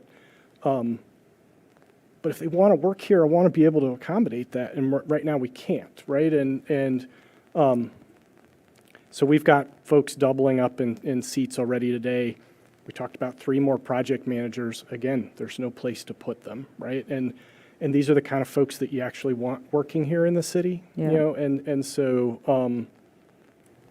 so I want to be kind of, you know, upfront with this one, like, it's something I think very much kind of my 5 months in, this is something that the city needs to do.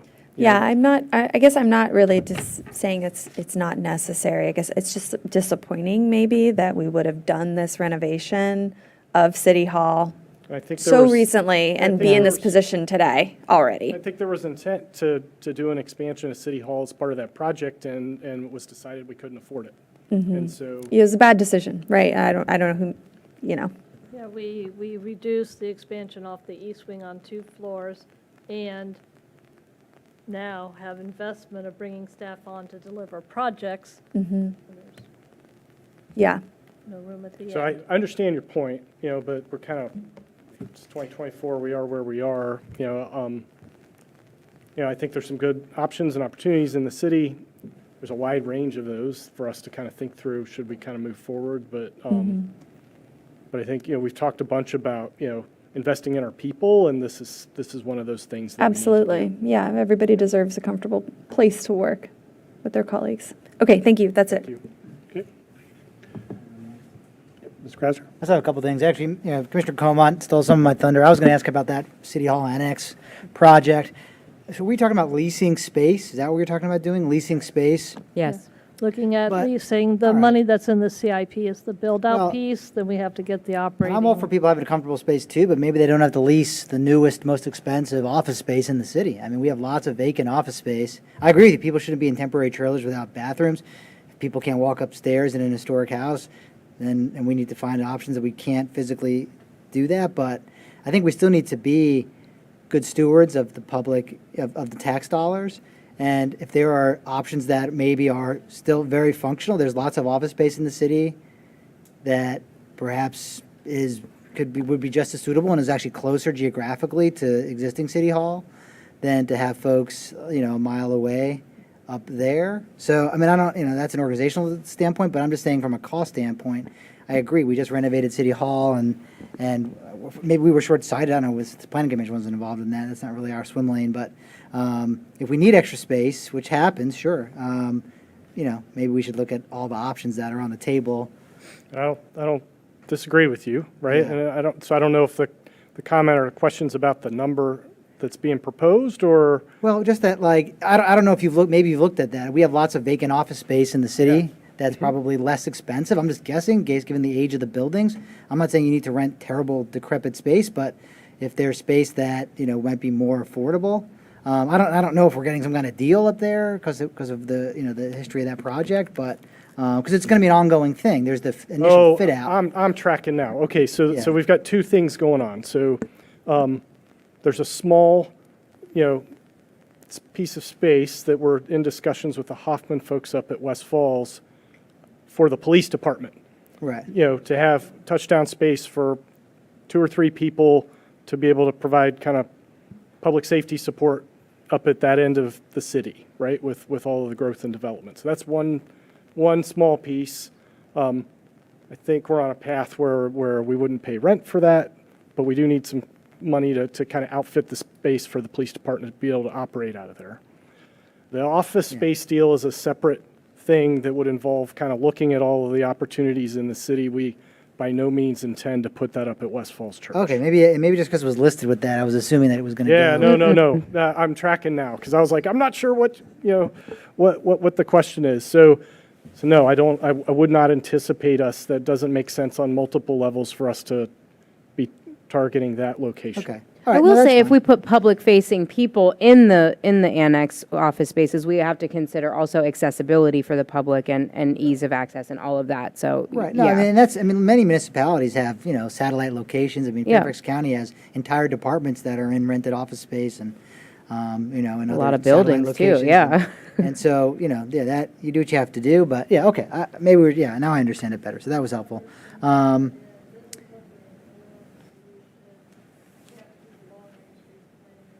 Right.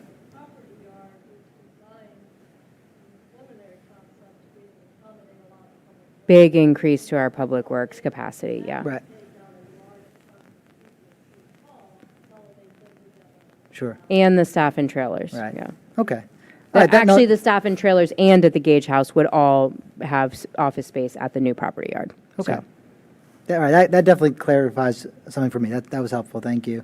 And actually, all that pales in comparison to the outlay that I see in here, and it's a school's outlay for a new turf field for the baseball field, $2 million for the turf field for baseball. I don't know, I don't know if we get into like the school's requests for there, but I don't know how many children participate in baseball and softball, what percentage that is of the total population of the high school, of the school system, but I don't know, $2 million for a new for a turf baseball field seems like a lot of money. But I don't know if we're really commenting on that as part of the CIP. It's in there, like listed. That was a prior year fund. Is that the grant that they got, Cindy? No. Okay. So That was the, Prior year funds were that was allocated last year. okay, so we have already paid for that. We've already It allocated. funds for that? included the Yeah, it just shows you where our priorities are. We pay a lot of lip service to things like affordable housing and other priorities as a city. And who gets the money? $2 million for, I don't know, 3 dozen kids who play softball and baseball. And I like softball and baseball, and those kids should have a great facility. They should have, but it just shows you, we have resources here, and we choose as a city and a school board and a council and a commission, decisions get made, and there is a process and everything's above board, but, it shows you the priorities and where they ultimately go. And so to get to Commissioner Hira's point, we can make decisions, we do make decisions, and, we put our money where our priorities are ultimately. That's what really shows what a community cares about, and we clearly care a lot about having a top-notch baseball field, which is fine. We should have that. We have a beautiful football field, and we have a beautiful high school, and our kids are important. But anyhow, I don't want to get on a soapbox and commentary, but anyhow, I just noticed that. So that's already allocated. That's done. if I could add some facts to support your soapbox, but expand it. So that one is done. There is ongoing money in the CIP for turf replacement for all our fields. It is in the CIP, so you do get to comment on it, whether it's for schools or not. Okay, good. But I do want to make Totally sure on a that you all tangent. are aware that it's not just the schools that use it. We have a formal MOU with the schools and Rexham Park. And in Yeah. some cases, we actually use Right.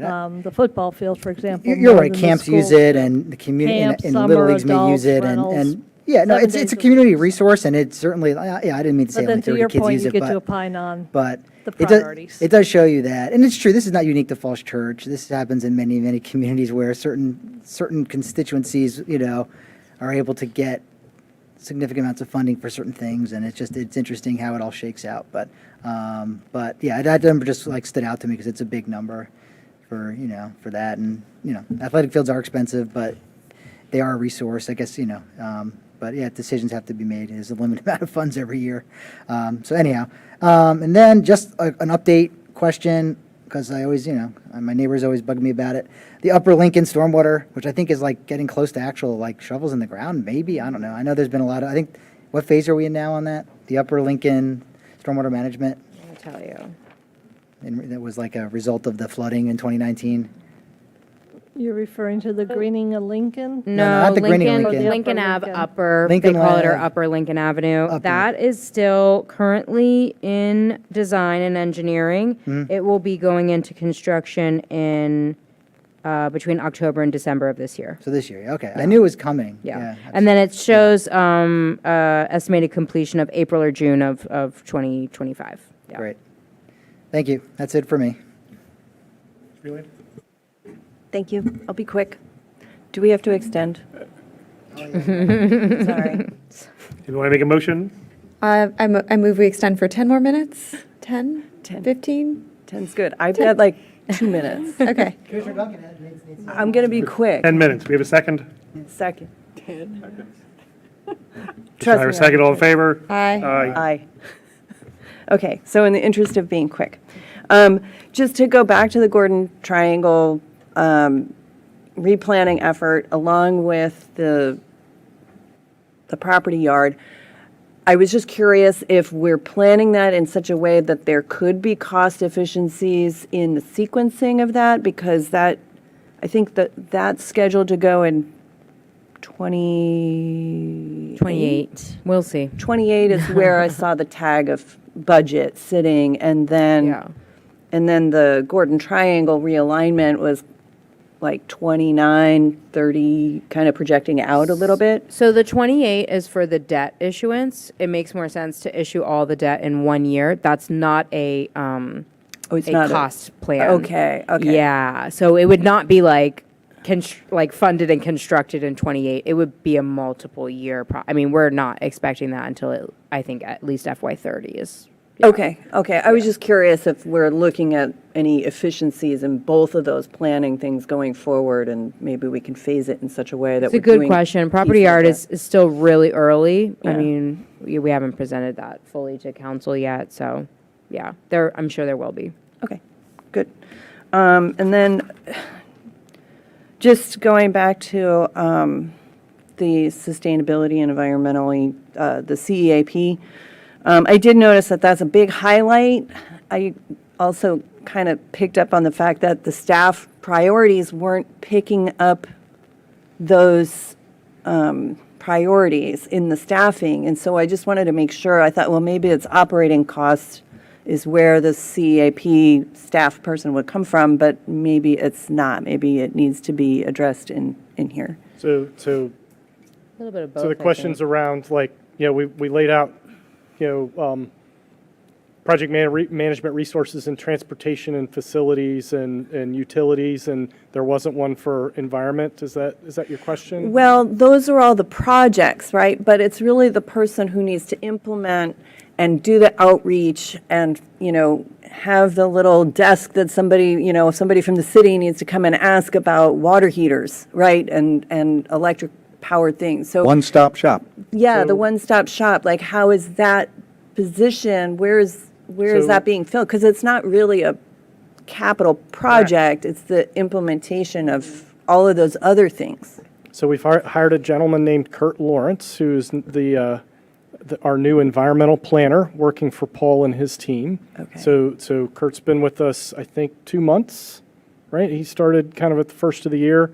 Kurt's focused on the Community Energy Action Plan and our short-term kind of actions, specifically the one-stop shop, commercial energy audit program that we got some money for. Those are a couple of the things that Kurt's working on. So we're still working through, I think, how to handle the government operations energy action plan work. Some of that's my side job. Some of that is, some public works projects for which we don't have enough people to do, which is why some of these are, a challenge to get off the ground. So we are making progress, and I think making some good progress on the community side with Kurt's addition to the team.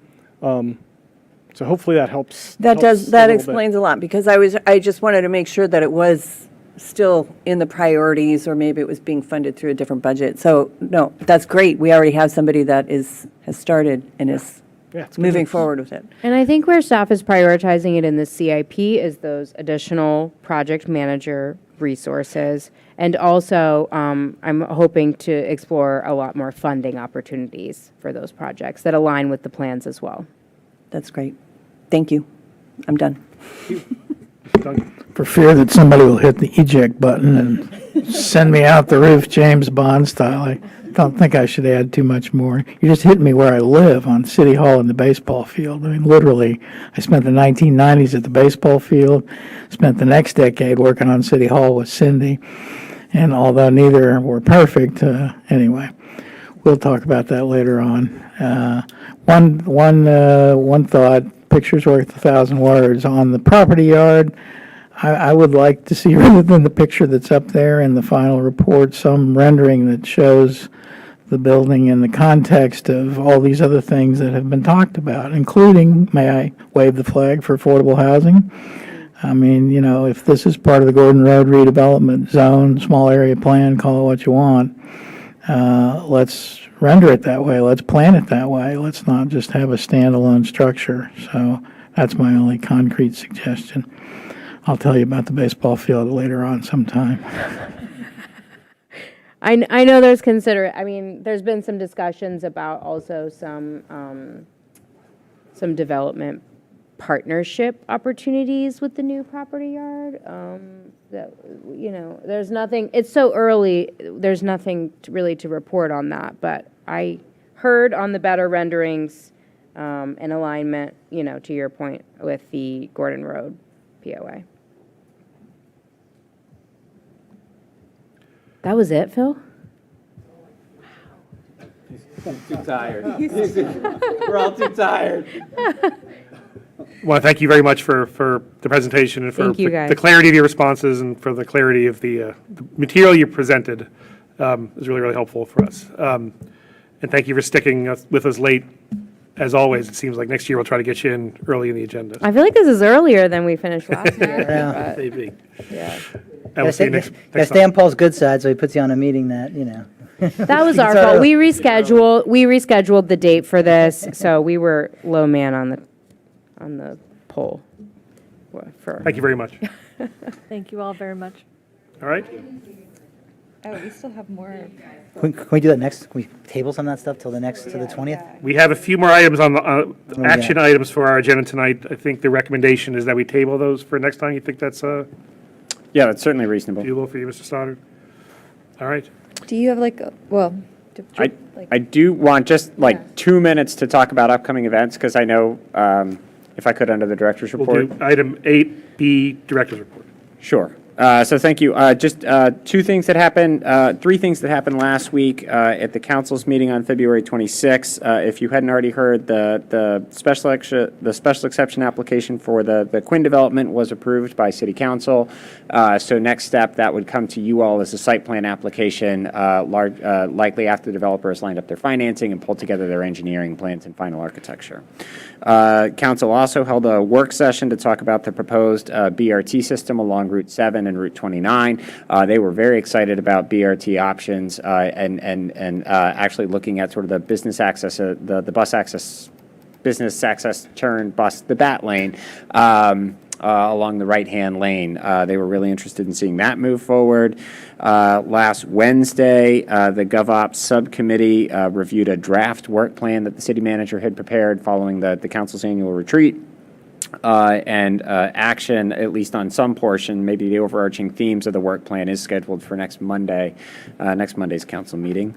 Other things that are coming up in the future this Saturday, staff will be hosting a community meeting to talk about the bike plan, showing proposed routes and configurations. So this is following up on the 5 priority routes, and then showing potential configurations for those. The priority routes: Northwest, Southwest, Park Ave, west of Great Streets, Great Falls, and East Broad. I know the east-west connection to the schools is also of interest. That's being worked on as a separate effort. City staff had won a technical assistance award to complete that work prior to the budget amendment for the bike master plan. So they're going at the same time, but through separate funding sources. The floodplain ordinance, council held the first work session on that. I'm expecting, I think it's scheduled for first reading maybe as soon as next Monday. So that'll be coming to you in short order. That is on a tight timeline because the clock expires on our flood insurance program at the end of the fiscal year. So there's interest in moving that quickly. Your next meeting, you'll have your public hearing. You're scheduled for your public hearing on the CIP. Your first work session on the Oak Park Townhomes, the first application under the new T-zone ordinance, as well as your own work session to talk about those bike plan conceptual designs. And I'll stop my report there. Thank you. Be a busy meeting, too. Any questions? Mr. Stoddard? Nothing from me. Thank you. Any other comments from commissioners? Comments, Jeff? Nope? Okay. Thank you all very much. Meeting's adjourned. Thank you. Did you have something? I wanted to make sure Paul.